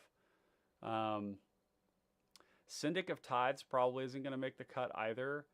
Even just maybe the tutor ability isn't that important off of... Oh, we could play Mere Kinsmith. And if you don't know, this card says we do have Palace Sentinels, yes. And I think actually Palace Sentinels is going to be a pretty good card in this deck in general. Like Monarch is going to be solid because we're going to have so many creatures, and we need the cards badly. Mere Kinsmith is a really good card. This one is going to come into play. We can actually put it into play. Search your library for a mirror card. That mirror card is almost always going to be either the Rebel Pacify or a Crib Swap. And a Crib Swap is a Shapeshifter. So this one says card, mirror card. They forgot to add the mirror creature card to it. So that means we can find removal with it. We could also find our ramp with it if we wanted to. Are there any other mirrors that we want? Like Sojourner's Companion, TO. Why did I do TO? Type. Oh, Knighted Mirror would be so cool to put in this deck. Yeah, let's do it. These ones kind of need a way to come in, you know, cheap, and we don't have that. So really the best one would be this. Mirror also means type Changeling works. So we can do, or O Changeling. And so we're going to want Crib Swap. This is the exile target creature. Irregular Cohort is exactly what we want. We want to be able to tutor up more bodies. Could play Shields of Velis Vel to protect us against cards like Breath Weapon, Fiery Cannonade, Victim of Night. There's a lot of things this protects again. We'll put this in the sideboard just in case, because somebody might need this. These are horses. Keep that in mind. So Imposter of the Sixth Pride does haste. This also, both of these haste if we just cast it raw, which is sick. I like that quite a lot. Oh, Blades of Velis Vel is what we would want here, actually. That's what we would want. Give 2 creatures this while buffing them. Yeah, we'll put this in sideboard because this is a strong consideration, but it might not make the cut.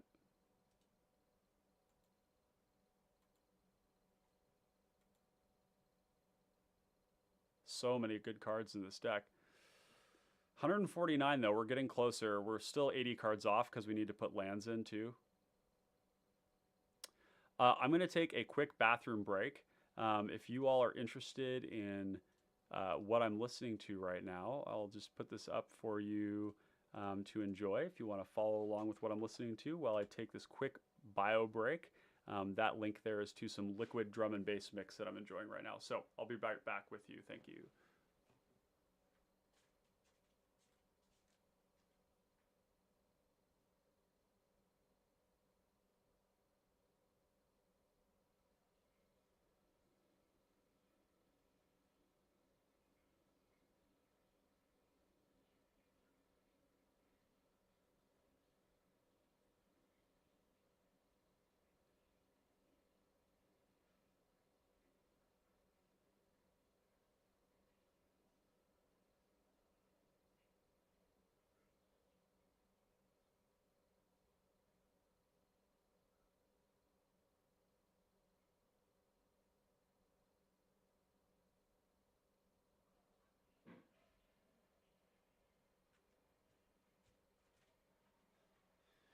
All right, and we are back. Is the video on the volume itself down? Am I coming through quiet? Jace Meese, hey Ryan, something is bugged with the audio. Extremely quiet, even at max volumes. Is it coming through? So I'm going to turn the volume up here. Is that better? Check, check, check, check, check. How about that? How is that, Jace? By the way, Jace, I really appreciate you saying something. For all of you who are watching, no shame, of course, but if you ever see a problem with the thing, like the stream goes down or the audio is quiet, let me know, and I will make that change. Because on my end, it looks like my mic is spiking a little bit when I get to that higher volume, and you generally want to like minimize that, but I don't hear what you're hearing on your end because I don't have that. So a bit better. Okay, so I'll turn it up even more. One of the funny things is that with audio stuff, decibel levels are actually like, I think they're like logarithmic or something. So when you change little amounts, it goes up. So quite a bit. Sounds fine to me, cPDH TV says. No, I see that's why it said it was at max volume. It sounds like maybe half. Oh, okay, cool, cool. Yeah, you know, maybe it depends on people's like output on their end or how much your volume is on your computer, because there's the volume on the YouTube and the volume on the computer. And I just want to make sure, but I'll turn it up for a little bit. People can always turn it down, right? So I'll turn it up. And it doesn't look like I'm spiking too bad. It's only when I get more close to the mic like this. And that's actually not even spiking there. Yeah. Okay, yeah, we'll turn it up. Hey, I appreciate the heads up. So we're also going to engage the handy dandy standing desk because I got back problems, being the Jack and the Beanstalk 6'3" that I am. So we'll do this. And one of these days, I'm gonna get a little thing where you all can remind me to drink water. That's one of the things I really enjoy about other live streams. They have that little thing where you can tell the streamer to drink water because talking is thirsty stuff.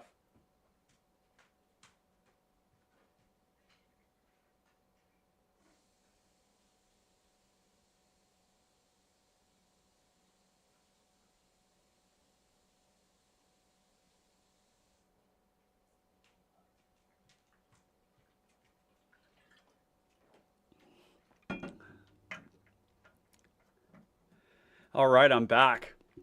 Okay, Jay says it sounded better already, man. Awesome, good. I'm glad that we got that worked out there. And Jay says, thanks for finally coming through with the new Let's Build stream. 10 days, no Let's Build had me starving. I am so sorry. We've been long in the desert. Long in the desert, thirsty, with no water. No Let's Builds. Yeah, I'm sorry about that. I actually had a job opportunity come through that I had to pursue, and my life has been super busy. These last like 5 days in particular, I've been going from 9 in the morning till midnight, and like no joke, with like every hour of my day occupied. There's also a beautiful woman in my life who I've been spending time with, and it's gorgeous outside, so it's been a little tough to keep up with this. So I am also glad that we came through.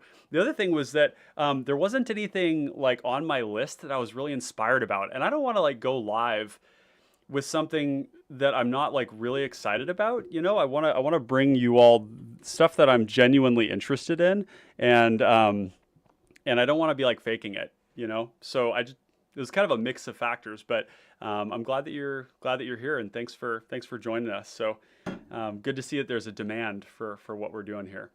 Okay, yeah, Bill says hydrate, #hydrate.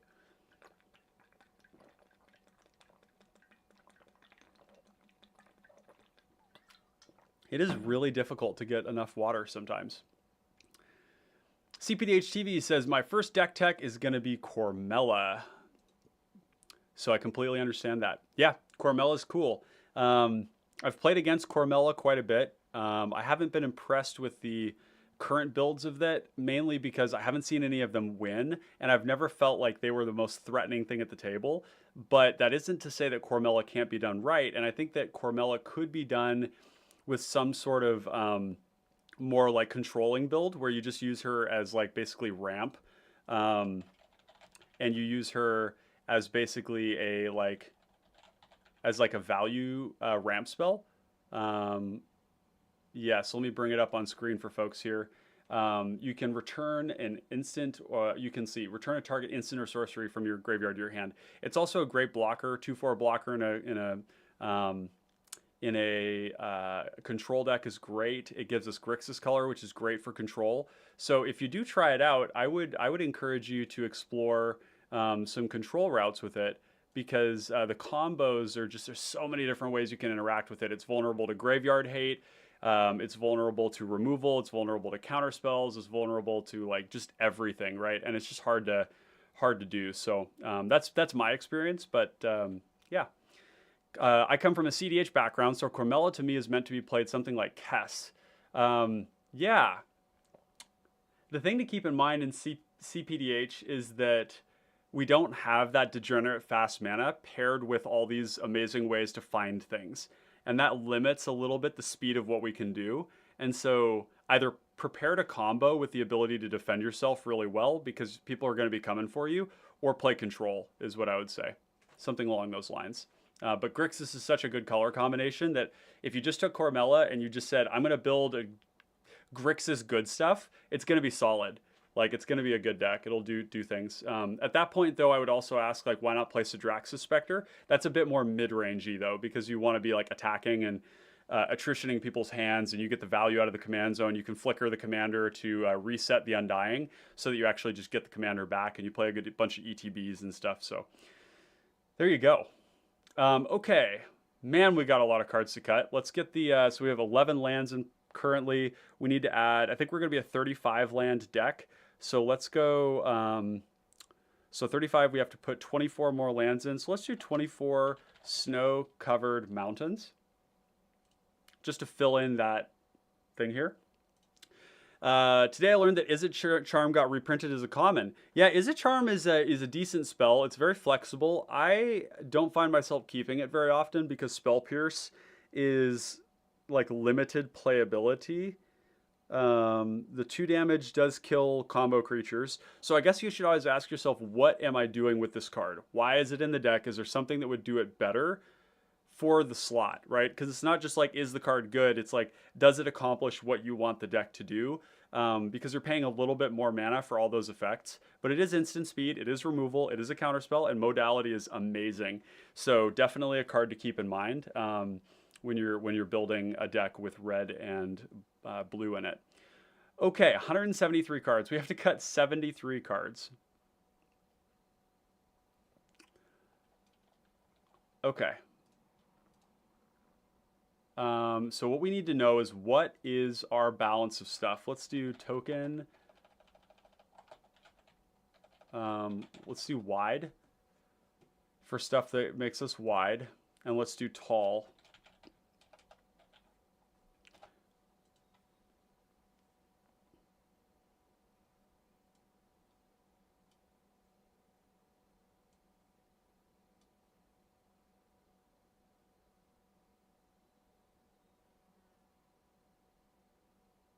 This is cool, but it might not end up being what we want.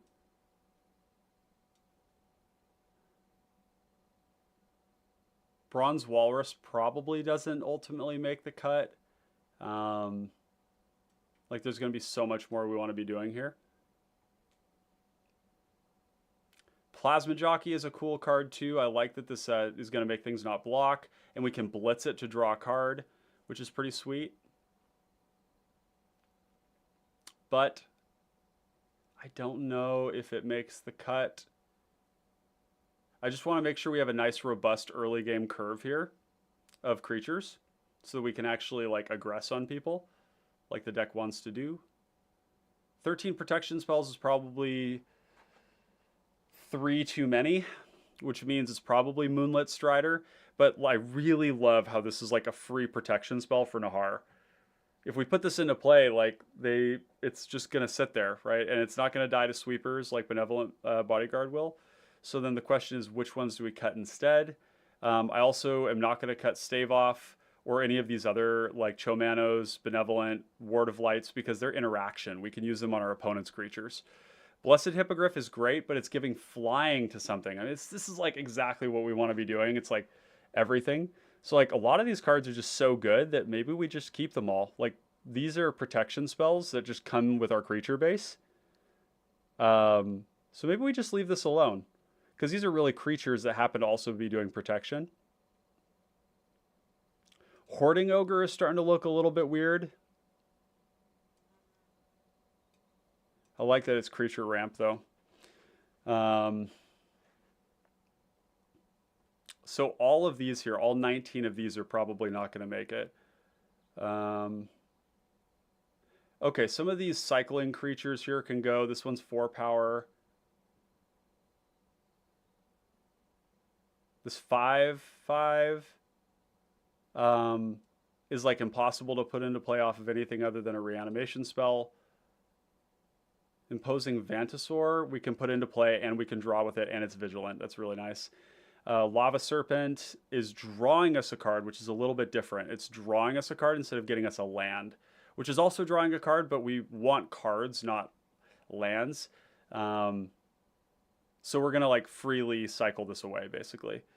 Noble Templar, also pretty cool. It is getting plain cycling, but Ivory Giant, okay, so these are the things that are staying. Rambunctious Mutt is good. Cathar Commando is going to go under enchantments here. We don't really care about the artifact part of it. I'm just like ignoring the fact that it also destroys artifacts because I don't care. It's not as important to me.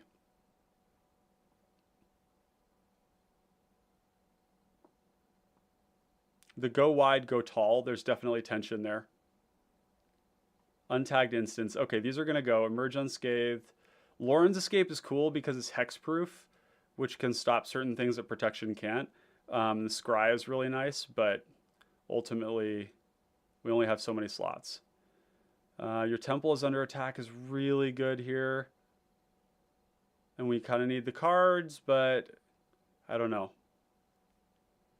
It's even hard to find room for these ones. Shelter, drawing us a card is good, but it's just another card that we don't have room for.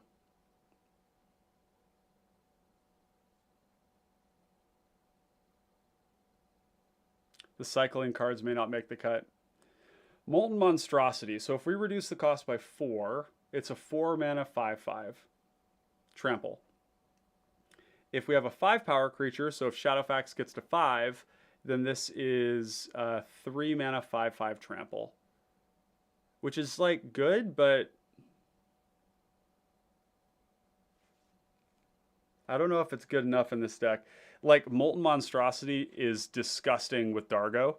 Like, if you're playing Dargo, you almost always want to be playing Molten Monstrosity because it's like, it's a 1 mana 5/5 trample. But I think it's just a little bridge too far here. So let's drop that into considering.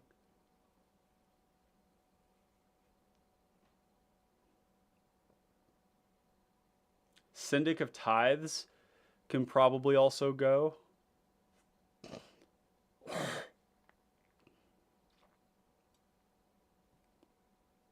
Because you really can't attack with that card very well. Suture Priest is another one that could probably go too. I know this card is good, but and it deals damage outside of combat. It doesn't need to attack, but it gets swept up really easily. The stacks effect is like, again, that's like other people's problem. Other people are going to be responsible for controlling combo players, so it might not make the cut. Wings of the Guard could also potentially go. Yeah, Wings of the Guard could potentially go. I know this is like good, but this can attack anyone. Tapped and attacking. So you could go, you have like 3 creatures, you go Shadowfax to somebody, tapped and attacking another player, and then one other creature at another to turn on Wait,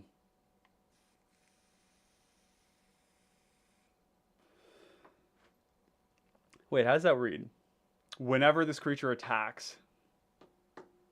So what you do is you trigger Shadowfax first, you put another creature into play, and then it swings. That's actually pretty good. I think we do play this. Basilica Guards might not make the cut either. Maybe the... yeah, I don't think this makes the cut. We want Warded Battlements, and we want Stirring Bard. So let's cut Basilica Guards. Gearcrafter helps us go wide. I like this one a lot, making a Flying Thopter. Seller of Songbirds is going wide.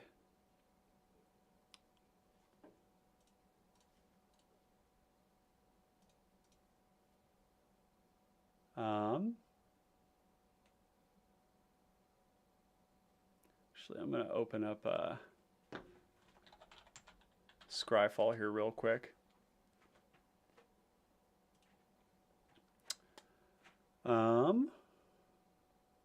Oh, I haven't even included Totem Guide, Heartbeast, and the other Aura Tutors. We're definitely going to want those.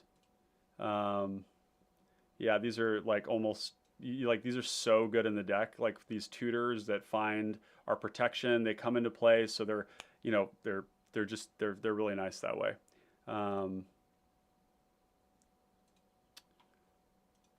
And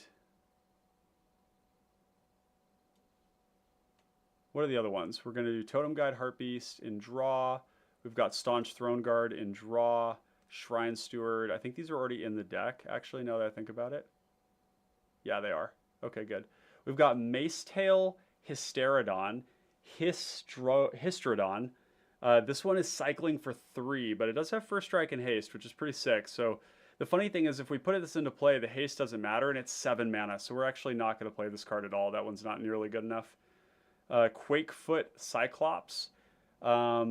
Pretty cool. 4/4 makes things not block. 2 things. We can cycle it to draw a card and make things not block.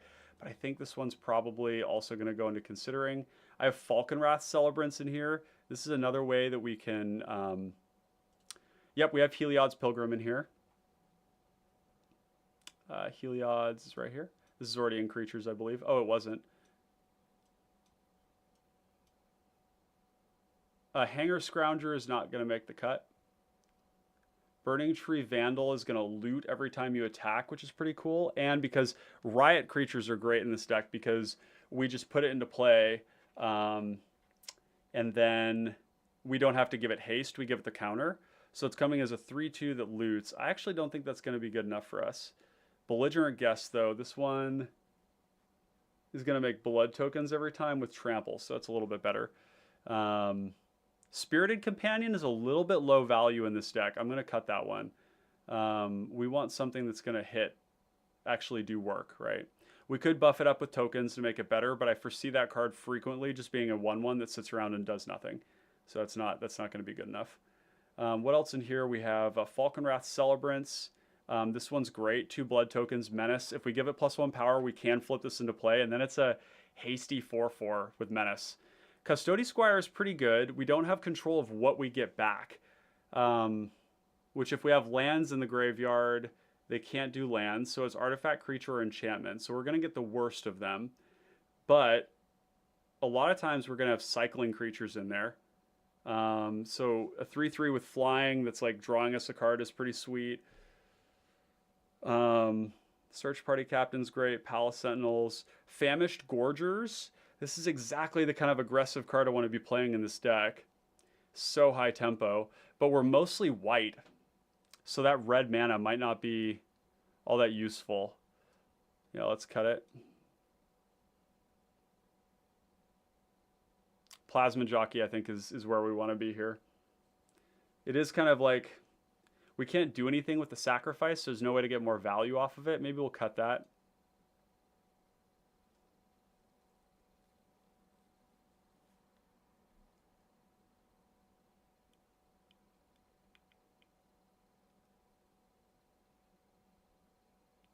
$57 more cards to cut. Wow, that's a lot. The Battle Cry, man, I wish...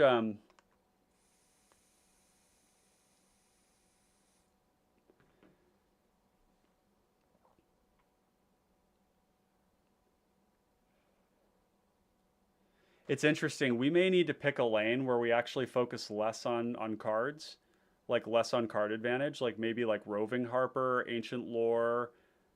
I mean, they're nice because you can buff them up with counters, but we don't have a ton of that going on. Maybe, this is a tricky one, chat. Super tricky because like I want to have anthems, like it's so good in the deck. We have so many ways to make them bigger. So we want to go kind of wide. And every card that we have that makes more than one body is like really high value. But there's tension. There's definite tension. Maybe Rambunctious Mutt is too much here. Cathar Commando also has like a hard time attacking through stuff. It just gets chump blocked. Now the thing about Cathar Commando that's really cool is that people really like having it in play. So if you have this in play and you swing at people, what you do with Cathar Commando is you swing it at a player who wants it in play. And it's a bit of a bully card. You know, you look at him and you say, I'm going to swing at you with this, and you're not going to block it because you want that protection against the Gretchen. Whereas Rambunctious Mutt's like sorcery speed, we're flipping into play. I think we can cut Mutt. It's about picking a lane and knowing what our role is.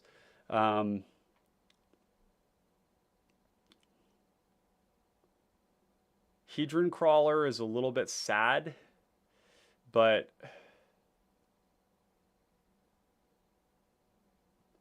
yeah, we can cut Hedron Crawler. It's the worst of all of them.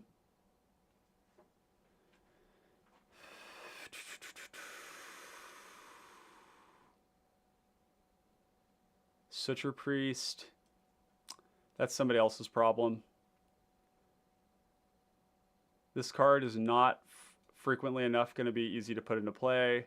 5 power is a little bit too much for us to justify. This one probably too. Like they probably need to be something we can flip into play off our commander. It's funny, there's like the go wide, there's the cheating things into play. One way we could look at this too is I just don't want this to be a deck where you like only want to get Shadowfax out and then you start to do stuff. And so if we look at Shadowfax as like this other thing that we can do, that's a little bit better. And then we just have like an aggressive Boros deck. I really like this Pyromancer because it comes in, nugs people. Oh, 2 damage to any target. It doesn't hit players. That's not going to be good enough. Is this giant good enough?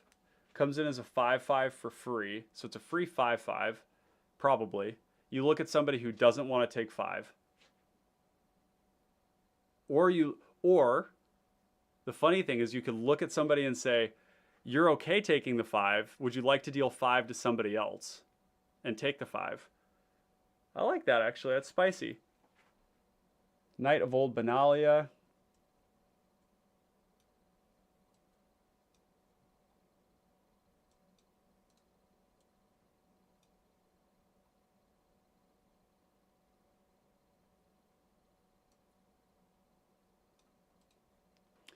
Yeah, this is a really tough one. Super tough. Witty Roastmaster seems good. Source of Pressure. We can flip it in for free. Probably gets blocked and killed. But we can send it at somebody who doesn't have blockers for it. This Tower Worker is looking a little sad too. But it is a 1/3, so if we buff it up, it can swing. Maybe the idea is here, instead of going wide, we actually just go tall. With like a couple of creatures. Because these are really high value. These cards are really good because they're leaving behind so much value. And they're actually, these are better than the anthems. So let's just cut these anthems here. We could even potentially cut, like Warded Battlements we could cut because it doesn't attack itself. And all these other creatures that support. How does support, let's see. Yeah, you can put it on anything. I would much rather have support almost. And then if we did this, we cut that, then we cut the Shield Wall Sentinel, which doesn't attack itself. It's a little too grindy probably.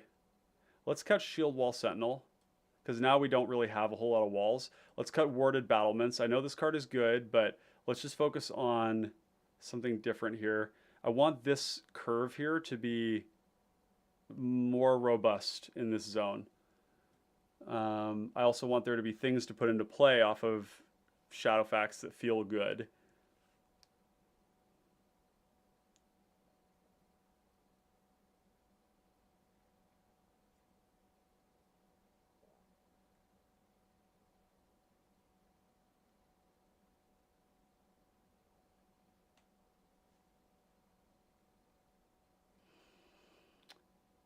Proliferate seems great if we're doing that. Then we definitely want to keep these two at least. Your temple under attack, we can cut that if we're not going as wide. And if we're not going as wide, then something like Marshalling Cry can go too. Going a little bit taller makes these provoke creatures better.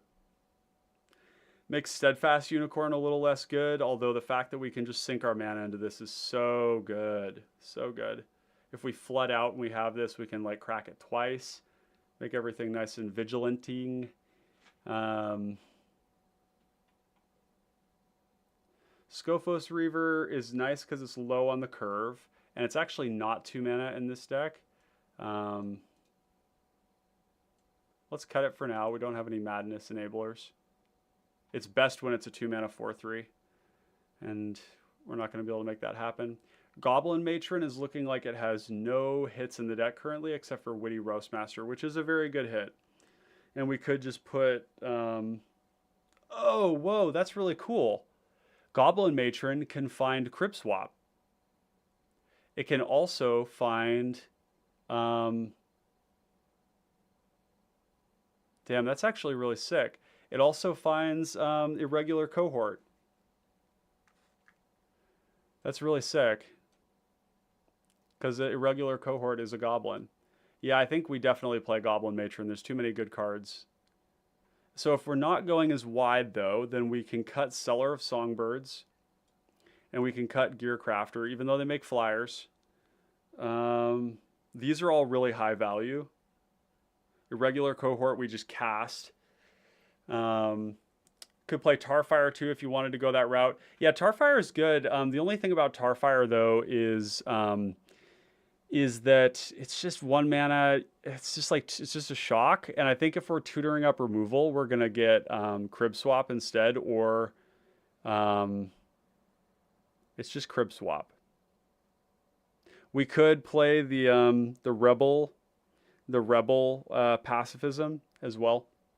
But I just think that the pacifism isn't that good in this deck because our creatures are like, we're banking on our board being better than other people's board, and then and the pacifism doesn't stop a combo player.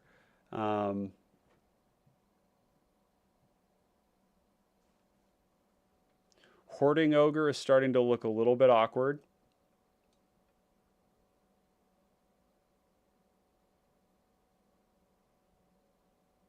I love the idea of putting all these like Monarch and Initiative cards into play for free. It's so gross. So good. Okay, what other cards have support?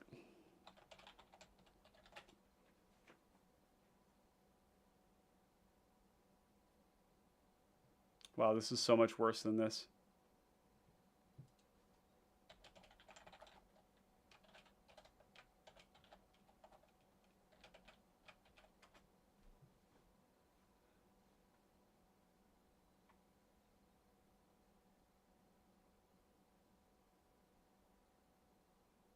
I think we've got the good ones.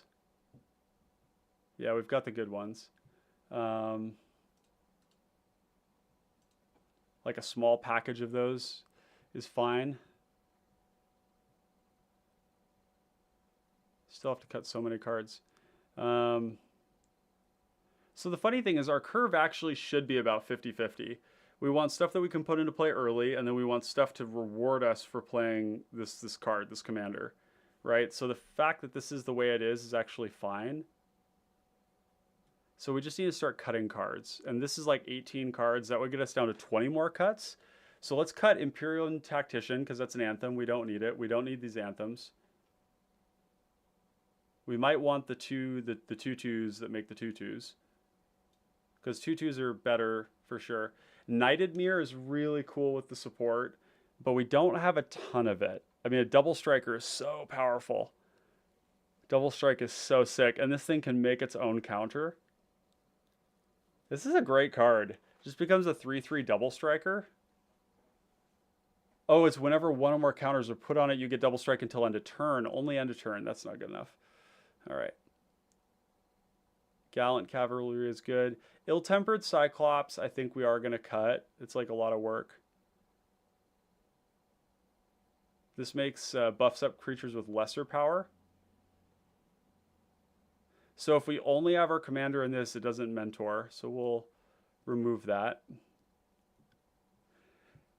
Prickle Boar is pretty sweet because it's essentially saying we're getting like a free 5/3 first strike. It's really good. So let's just drop this in here. It'll be a cut if we need to. Inspiring Captain goes. This is a stream dedicated to making hard decisions. How many humans do we have? It's going to be a lot. 26. It's like a freaking quarter of our deck. That'll probably go down to like 20-ish. So a lot of our creatures will have that. Getting flying is amazing. This is a flyer in of itself. We can cut this, I think. I like this Paratrooper, but it's an Anthem. It's a nice mana sink. Probably going to have to make some really tough decisions here. I think we're going to have 10 removal spells at the end. This is an interesting one. This is basically like one of the support creatures, but you have the way to... I mean, this can be really, really big if we want it to be. So this is a good one for going tall. I do kind of think that's an important card. Yo, Thanatos, what's up, baby? How you doing? Appreciate you being here, man. By the way, Thanatos there is goes by Praxia Mogamesh on Discord, and he is somebody I've worked with extensively on Real Surreal. So if you enjoy Real Surreal, he is part of the reason that deck is so good. Ardenvale Tactician is good. This is 2 cards on 1. Playing Diablo 4. Awesome. That's great. Whenever this creature attacks with another one, you're getting a buff on it. So this one does not get the trigger off of the commander. And we're low on ramp, unfortunately. Yeah, it doesn't look like we will, but I guess we don't have the whole set out, right? Like Rilsa, if it gets a Tempt card, we will definitely play it, right? Because Tempt makes it almost impossible to block a 1 power creature. And then... But the problem with Tempt is that you need it in the command zone to regularly get that effect and to amplify it. Like Tempt in Golem, for example, is really good because you just reuse the Golem over and over again. So maybe Tempt doesn't make sense in Rilsa if you don't have like 5 or 6 Tempt cards. You can Tempt with Rilsa, and then if she dies, she still has the ability because that creature gains that ability. And so it tracks between the command zone. So making her mostly unblockable, I don't know. She's usually blocking anyways, as you know. Deputized Protester. Yeah, I put in the Changeling spell. These are in the sideboard, actually, so we don't know if those are in just yet.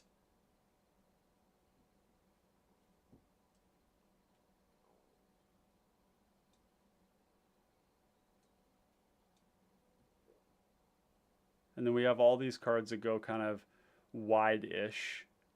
Oh, this is not wide, actually. This is... this is an Anthem. We're cutting this.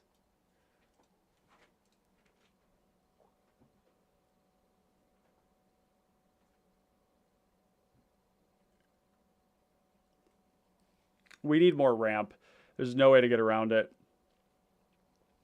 Like, I'm not gonna run this deck without like 10 ramp spells, probably. Like mostly creatures. We probably need to play like Network Terminal and Bonder's Ornament, because if we play them on 3 and we make our land drop, that's Shadowfax on 5, and they can draw us cards. So let's just do that right now. Let's bite the bullet. Let's not pretend like we're not going to play these cards.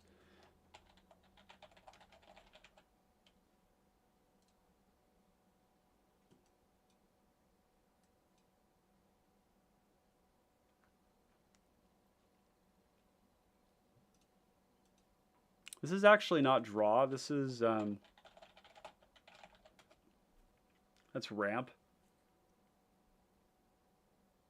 Yeah, exactly. Well, the nice thing too is that like we can always like a play line that we can do with bonders, and the same could be said for lantern or revealing. We'll probably play that too. Is that we can always like play Shadowfax and just not tap our mana, right? We just leave our mana untapped for protection or whatever because we're able to apply pressure onto the field without tapping. So I think that's really good. Let's do Lantern of Revealing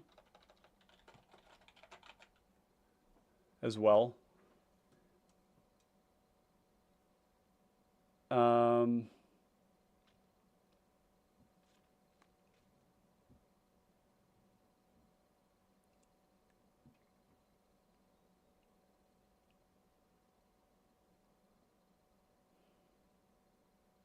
This is not draw either. This is technically ramp. The funny thing is that this card is doesn't have any evasion. I think this one's probably going to go.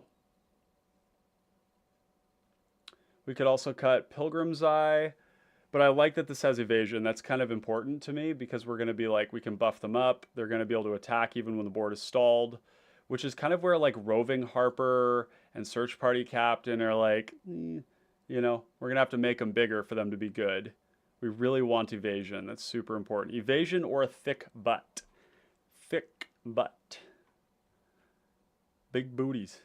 We want them. Big booties can attack better, which is good. Ardenvale Tactician's a great card. I love this card. It's evasion. It's helping us get in. Maybe it's good enough, but it's also like, if our creatures are good, do we need them to be like make tapping their blockers, or do we just run them the hell over? We're gonna just test it because we need to cut cards. We need to cut a lot of cards. Bogarden Rager is awesome, but I think we're gonna have to cut it. And then we have these like 2 go wide cards here. How many ramp spells? We have 10 now. Okay, good. We got up to 10.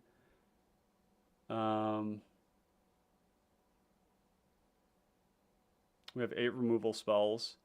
But, you know, we should actually classify this as interaction because what I'm really interested in is like we have Blessing. We have, okay, we can cut Angelic Renewal. This doesn't need to be here. We've got so much protection. It's nice with Shadowfax in a way because we can play it out, and then if somebody kills, like we don't have to hold up protection.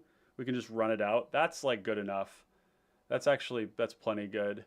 We're gonna have to bring that one back in. Like it's so important to be able to run it out.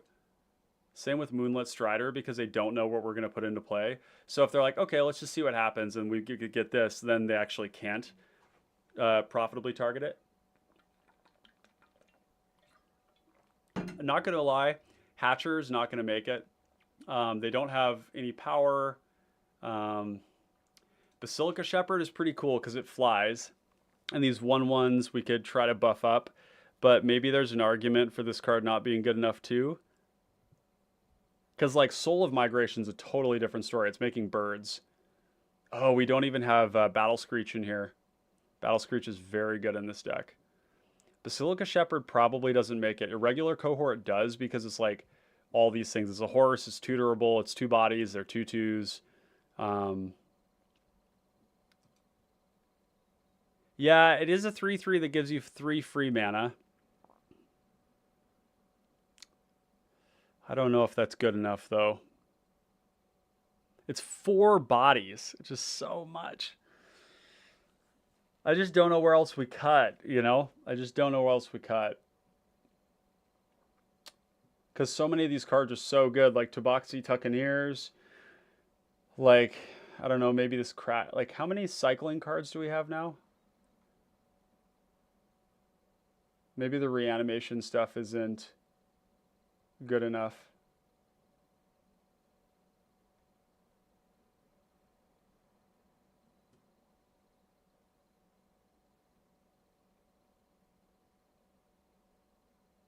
First Strike is really good in this deck.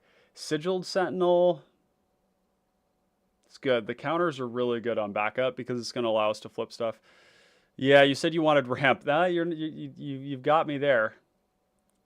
I think that recommission is kind of funny because it's like I don't know that our three drops are that valuable that we need to get them back. Like Witty Roastmaster would be good. Skirk Shaman would be good because it would be a 3/3 unblockable. Stormcaller would be good. Militia Bugler is good. I mean, it's pretty sick. It's pretty sick. There's, Heliod's Pilgrim, Goblin Matron. Yeah, maybe Ragehound doesn't make it.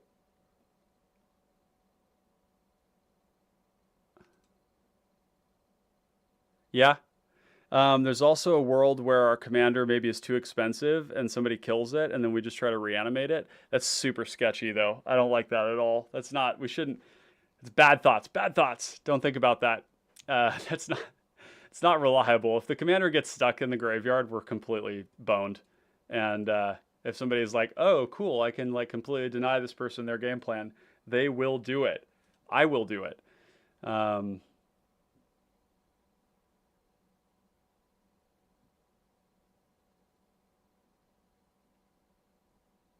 Maybe cards like this just aren't going to be good enough. I just love the idea. Like, how many? So we can evoke this, which is cool. So evoke that, reanimate. So 1, 2, 3, 4, 5.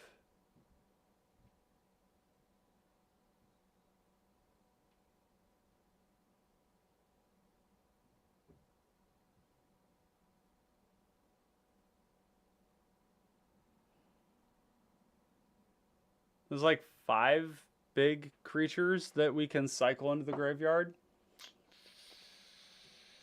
But we've got some pretty good creatures that we can get back, like our Monarch, our Initiative, Falconwrath Celebrants. It's pretty good. Noyark, our number one patron and biggest supporter, talks about the fact that if it's good enough to kill, so it's like good enough to die, then it's good enough to bring back, and that's why he really likes these reanimation spells, basically. Coalition Honor Guard is another card that we could think about, although these effects scare me. Because when so it stops Freed from the Real. It stops Careful Cultivation. It does not stop Ghostly Flicker or Displace because they can't target other people's creatures with it. It stops Tidal Bore. Huh. I think we need to play this card. This card is something that I have been anti for a long time in this format because your opponents, like, it makes it so that people can't interact with combos as well with their removal. But if we think about the combos that this stops, they have to deal with this before they can cast Freed from the Real. If they have auras that they care about, it will always go on the Coalition Honor Guard. We get to flip it in for free, and it's a 2/4. So it's like a pretty big butt. I think we definitely play this, and it's protection on a body. Yeah, we want this. Yeah, I've been pretty anti these kinds of cards in the past, and I think this is a home for them where it makes sense. We won't play the Standard Bearer because it's a 2-mana 1/1.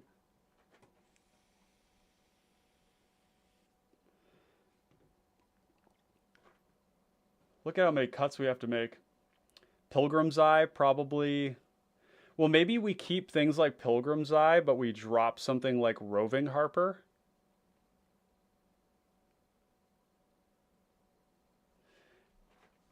Let's just do a little experiment here. Let's add.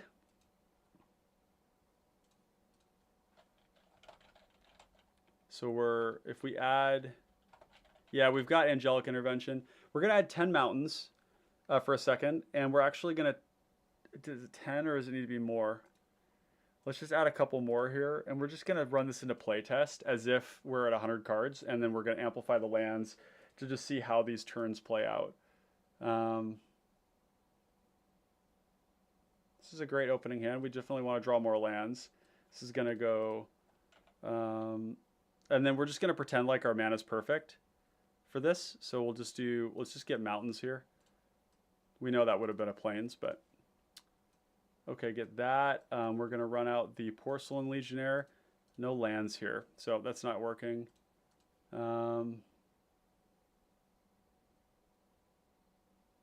Yeah. Okay, so we cycle this away.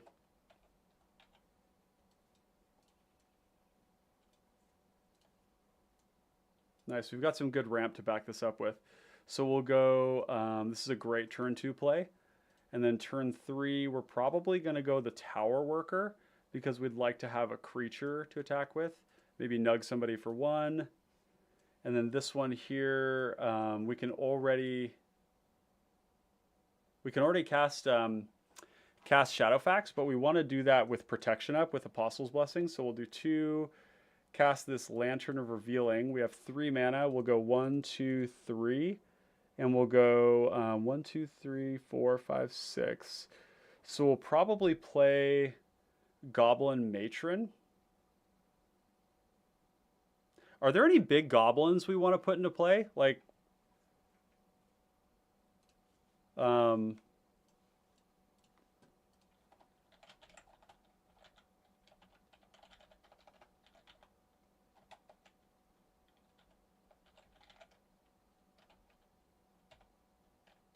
actually, let's do type goblin, CMC equals, let's say like greater than equal to 5. I just want to see if there's anything big we can put into play.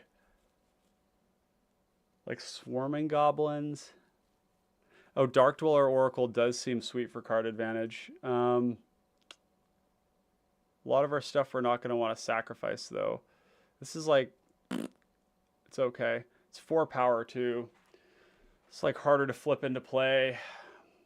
Just be nice to have something we could get with this that would be able to chain into what Shadowfax does.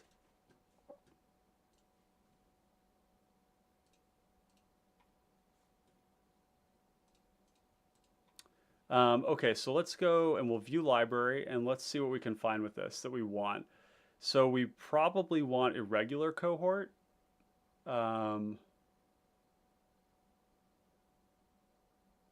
Yeah, regular cohort seems like it's going to come in after Shadowfax does, and it's going to be like 2/2/2 hasties. So we'll do that. Oh, the cool thing is that this is actually going to give us pro red if we want that. Spark Tongue Dragon is sick here. Although we can't actually use the ability this turn. So this will be not this turn, but next turn. So we're going to tap 1, 2, 3, 4, 5. Cast Shadowfax. We're going to attack. Somebody probably tries to interact with us, so we'll go Apostle's Blessing. And we'll flip... I think we actually flip Heliod's Pilgrim into play to go get more protection.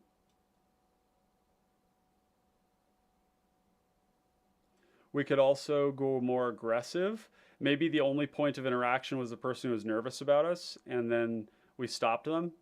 So we could go irregular cohort, flood the field a little bit. Heliod's Pilgrim also seems rational. But we've got protection here from red. We could do Mirror Kinsmith. We've already got a regular cohort though.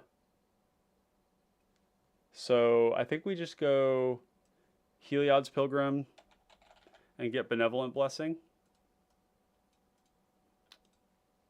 Land. Now we go attack. And we put this into play. And we probably kill something with this. And then we probably just want to hold our mana up for this right here. And this. The next turn. Oh, Coalition Honor Guard is really sick. This is interesting. It kind of snowballs, doesn't it? Right? Because like you've got these like onboard protection. We've got like plenty of mana. So yeah, we're attacking. Put this into play. And then we can go. And actually, before we do that, we're just going to run this out there because it's a horse. So we're going to get... Oh my god, look at all these. shapeshifter. It's a 2/2 shapeshifter. There we go. So we cast that, go to combat, put this into play, hold up our 2 mana, swing with all the things here. Say somebody tries to stop us, we put pro something on this right here with the mana that we've got. Next turn, wow, yeah, this is great. Love this. The proliferate is looking a little awkward here because we literally have no counters on anything. I don't think proliferate's going to be good enough, chat. Okay, that gives us a sense of where our next cuts are. So let's go back. We're going to cut these mountains. Just get this out of here to get back to square one. Proliferate is going to go, unfortunately.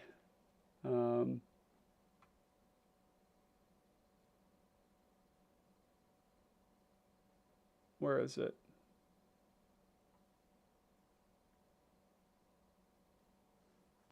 Yeah, Slith Ascendant's really cool. That's actually a card I grew up with when I started playing this game for the first time. What was the other card? I mean, if that's the case, like Sigil. So if the point is not to make Shadowfax bigger, then Sigiled Sentinel is actually not that good. Chimney Rabble, yeah, that is actually a good one. 3/3 that brings a 1/1. The 1/1's not that good, but it is like bodies. We could also just play Beetleback Chieftain, but again, we're like a little light on stuff here. So Volt Charge is going to go. 25 cards we have to cut. Fuck.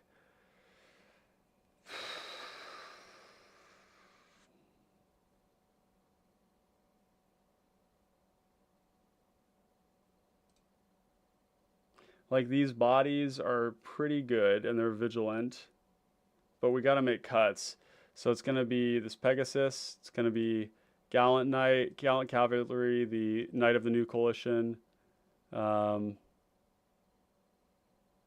Yeah, I guess the idea is that I'd like both of the bodies to be relevant, and 2/2 is a little bit better than that. Yeah, modular's out. Yep. Yeah, you'd have to lean into modular with that for it to work. What's up, Gator? How you doing? Good to have you here, bud.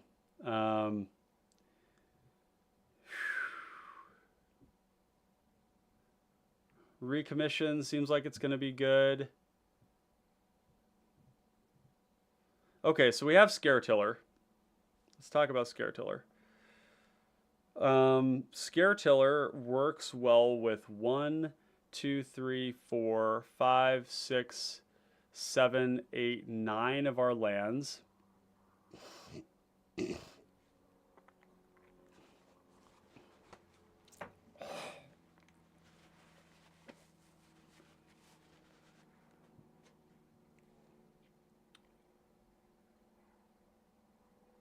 Is Witty Roastmaster? Witty Roastmaster is such a good card. I'd love to even be playing Hissing Iguanar in here too, but Skirk Shaman is like unblockable, which is so good. It's like exactly the kind of pressure we want to apply. Mostly unblockable.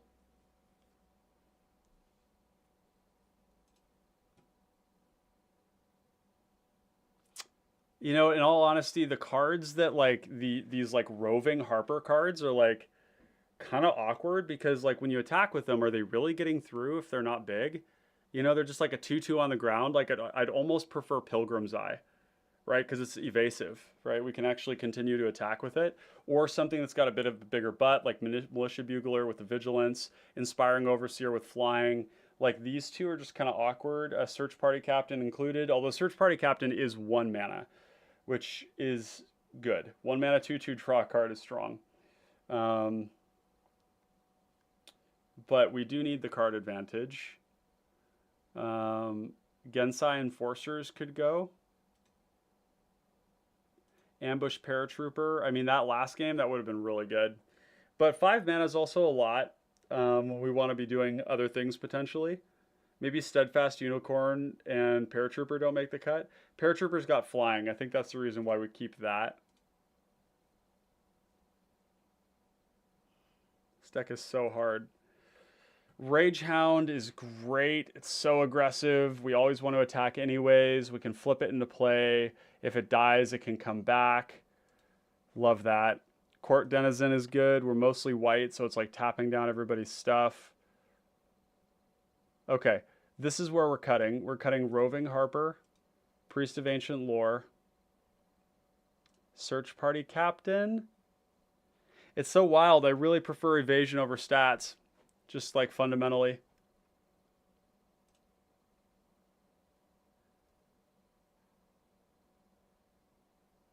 Falconwrath Celebrants is starting to look kind of funky, even though it's a great card, because we are going to have a hard time regularly putting it into play. Like, we just have these to buff things up.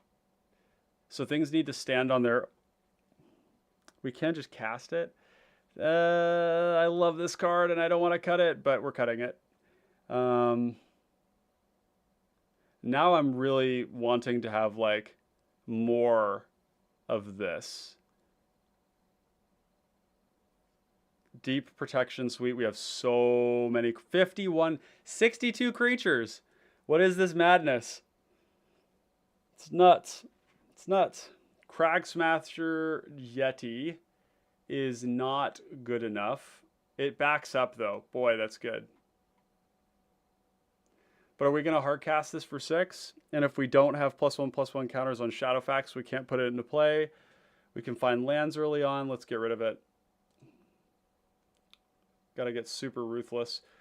Pricklebore is so sick. 5/3 first strike that we can flip into play. That's so heavy.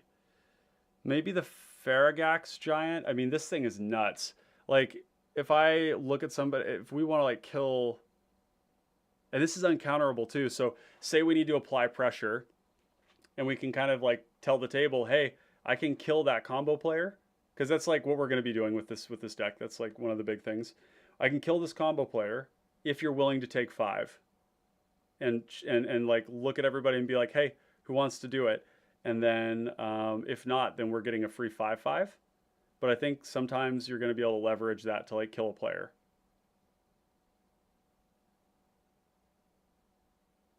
Disciple of the Sun looking a little awkward.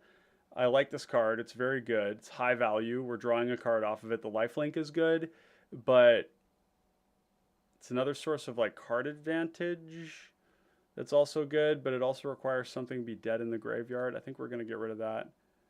Moonlit Strider is another card we could potentially cut, but it kind of falls into that category of being able to deploy the horse, you know,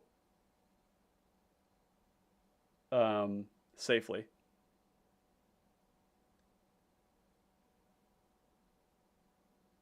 Oh, you know what? Tower Worker? Why are we playing this card? We want Bronze Walrus. Yeah. Yeah, Bronze Walrus is hype. Definitely want that.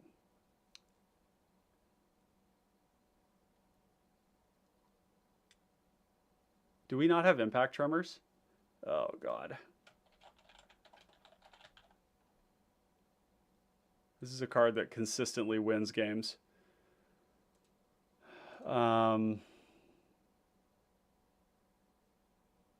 We don't have Felwar Stone because it's not frequently enough gonna like, you know, do the thing we want it to.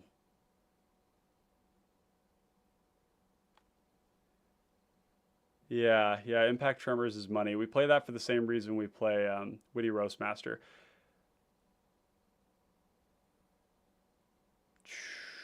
Boy.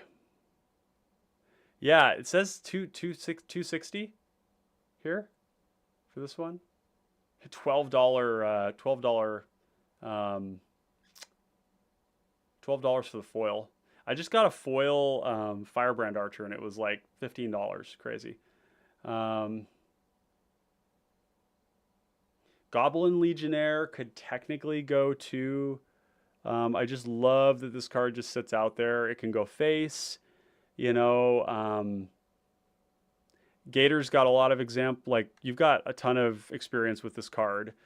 Because I think the gut decks probably play it. Maybe not. I don't know. But it just seems good. It's like modal. It's like also protection in certain cases. I like that kind of card. Yeah. Oh, it's also a matron target. That's a really good point. Nice. We're discovering the interlocking synergies of the deck. Okay, so let's talk Scaretiller. What I like about this card is that I'm going to take these cycling cards and I'm going to be able to just freely cycle them away. And then I can get them back as lands later on. It's kind of like have your cake and eat it too. Thanatos, would you confirm for me or anybody else in chat, does this work whenever it becomes tapped? Now, my understanding is that there's another comparison to how this works. If a creature enters the battlefield with a +1/+1 counter, it says like Opal Palace. If it enters the battlefield with a +1/+1 counter, it's a state-based action, but it's still treated as the counter entering, which means that if you have a Conclave Mentor in play, it does actually amplify that trigger.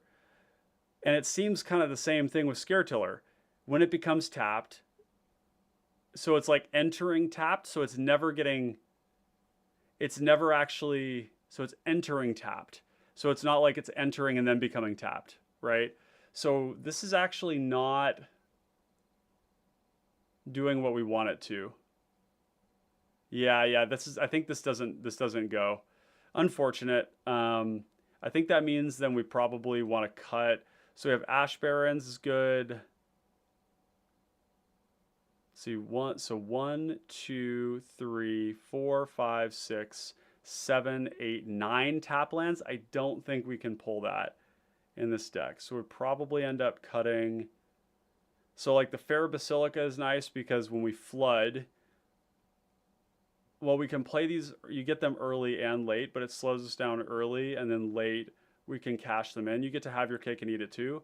Whereas like the Forgotten Cave, Drifting Meadow stuff, when you flood, you just like immediately draw a new card off of it, which is kind of better. So maybe we cut these for now.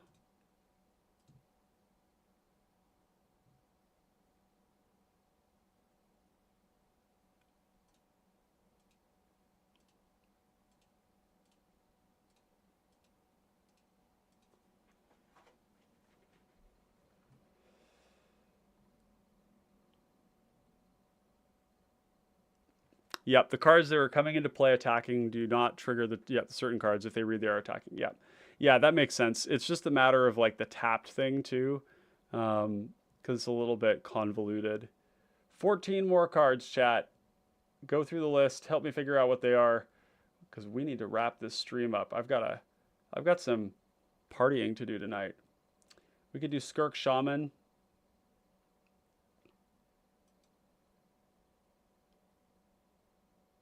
I mean, it's so cool, but I really want to play that card.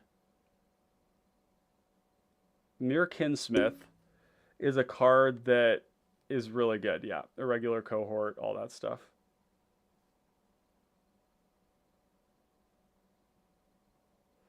Springleaf Drum.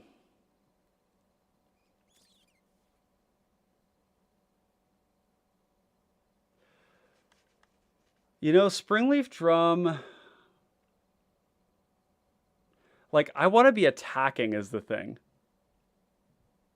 Like, I was even noticing, like, these Gold Mirror and Iron Mirror cards where, like, you can't attack with them. The reason I have them here is that we have ways to, like, buff them up to a degree. So we can make them relevant.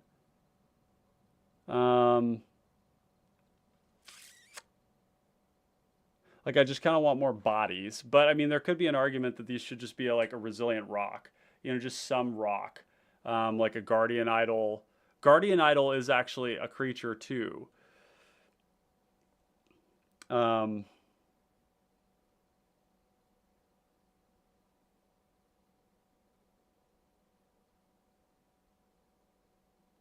going to be honest, it seems kind of silly. Cathar Commander is such a good card, but that's a great card. It's basically got unblockable against players who want it in play. I played a lot of Alicia, so I know the ruling very well. Yeah, totally. And that's actually why the Battlecry stuff is in here as well.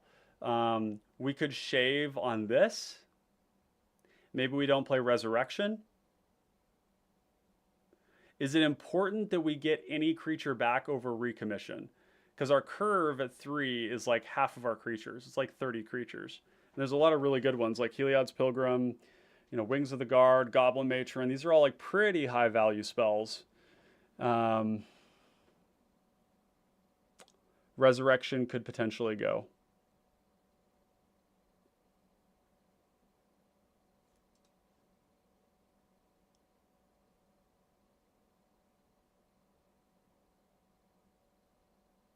Wow, there's not a lot of slop here. Not a lot of slop. We're going over the same cards over and over again, trying to find answers, and it's not happening. Jesus. Imposing Vantasaur is one. The funny thing is what we're doing right now is we're moving away from getting like a lot of value out of Shadowfax. Because like we're not going to have a lot of these like bigger creatures, right? That we get lots of value off of. We have, if we cut Noble Templar, Vantasaur, for example, then we have 1, 2, 3, 4, 5, 6, 7, 8, 9, 10, 11, 12. We still have quite a few, like 4 drops. Maybe the idea is that this isn't like trying to maximize on like big big creatures like this. I like Vantasaur because it's like, again, we can, cycle it for a card and then reanimate it. But, this is 2 cuts that we can make. It's just that they're both like 3/6 Vigilance. It's like so cool. The Vigilance doesn't really work with the commander on the first swing, but it works on all the other ones.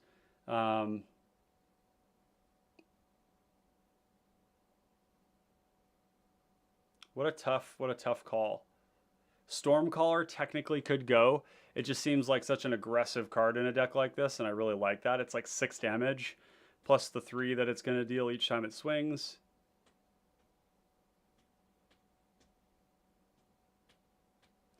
Technically Coalition Honor Guard could come out too. But I really would like to have that in the deck. Court Street Denizen is maybe not like hyper impressive. I mean, it is like a great way to push damage. We're mostly white, so it's pretty damn good. Fuck. Custody Squire. Being evasive is huge. Getting a creature back is big too. Let's start with these ones. We'll get rid of Noble Templar and Imposing Vantasaur. Noble Templar in particular because it's getting a Plains, and I would rather just get another card.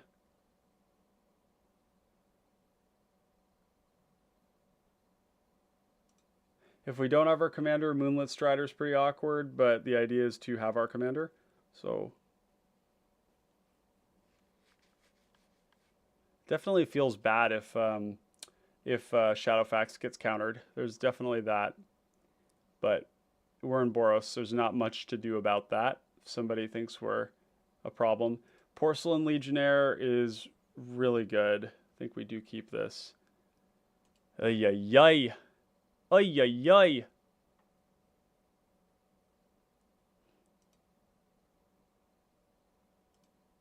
Don't really want to cut my early game curve here either. What we might need to do here, because I might need to have the you all and the patrons continue to examine this deck, because there's this tension, right? We need like enough to play our 5-drop commander regularly. There's card advantage built into this. We have this tension between wanting to flip high value things into play, and just having like a decent game plan. And then there's like protecting our game plan, and there's having card advantage and some form of removal. It might be that this is one that we actually need to take a round 2 on. And the reason I say that is maybe with all this tension that we're experiencing here, maybe the answer is that actually we need to lean into Shadowfax. I was hoping we'd do something that wasn't going to be that way. But maybe what we do is we lean into it. We play a little bit more ramp. And then instead of having like 56 creatures, we have like 30 of them, and they're all things that we want to flip into play. And then maybe we play like Pyroblast and Reb to give ourselves a little bit of protection. What do you all think about that? Because we could actually revisit this with a round 2 and do it that way. It would be more focused. This feels like it's going in a lot of different directions. The cool thing about that other plan is then we can play all those big cyclers and all the reanimation gets really good. Whereas right now we have like this early game that we're worried about developing. Yeah, so basically play them like Kaalia. Well, I mean, yeah, if that's like, like that's a well, I also love decks at Rampart. If we played like 14 mana rocks and just like ramp into it with protection, we play the same protection suite. 15, we're gonna have one of these in hand. Add Pyroblast, Reb, cut some of this stuff like the Soldevi, the Soltari Trooper, Soltari Foot Soldier, cut like this low end stuff, and then focus on buffing up stuff, big stuff, high value stuff. Yeah. Okay. You know what? I think this is where we're gonna pivot. This is a great example of something that you probably saw when Derek and I did our live stream. Sometimes you push forward with a deck idea, and your hypothesis doesn't end up working out. And this might still work, but I'm sensing that tension of like the things that I want to be doing are hard to do because we have like 30 creatures that are like under 3 CMC that are helping us play in the early game when really I think that Shadowfax wants to cheat big stuff into play. I think that's what we want to do. We want to cheat stuff that has backup. We want to make our commander bigger. We want to get our commander out. We want to protect our commander, and we want to kind of like run through that, right? And a lot of this won't change, but basically like a lot of those creatures would go away. And I think that's what we want to be doing with this. And so it's okay for us to pivot and do something differently. We did this with Golem. We got 2.5 hours in and we said, you know what? Let's scrap this and start from scratch. And it was a way better deck for it. So instead of presenting this as a finished good, when I think it's not there yet, I think what we're going to do is call this and we'll do a round 2 potentially this weekend where we can kind of cut a lot of the chaff and get down to the meat of it and start playing those bigger things. Like I love the idea of an army of like 3/6 vigilant creatures that can also cycle to draw cards. They go into the graveyard, you reanimate them. Big things die, you reanimate them. Having a ton of ramp to play the big things as well as to just cheat them into play. That's way more synergistic than what we were just doing there. And then instead of playing small bodies, we can actually play things like that actually make more bodies, right? Like we can play that 3/3 that makes a 2/2 with vigilance.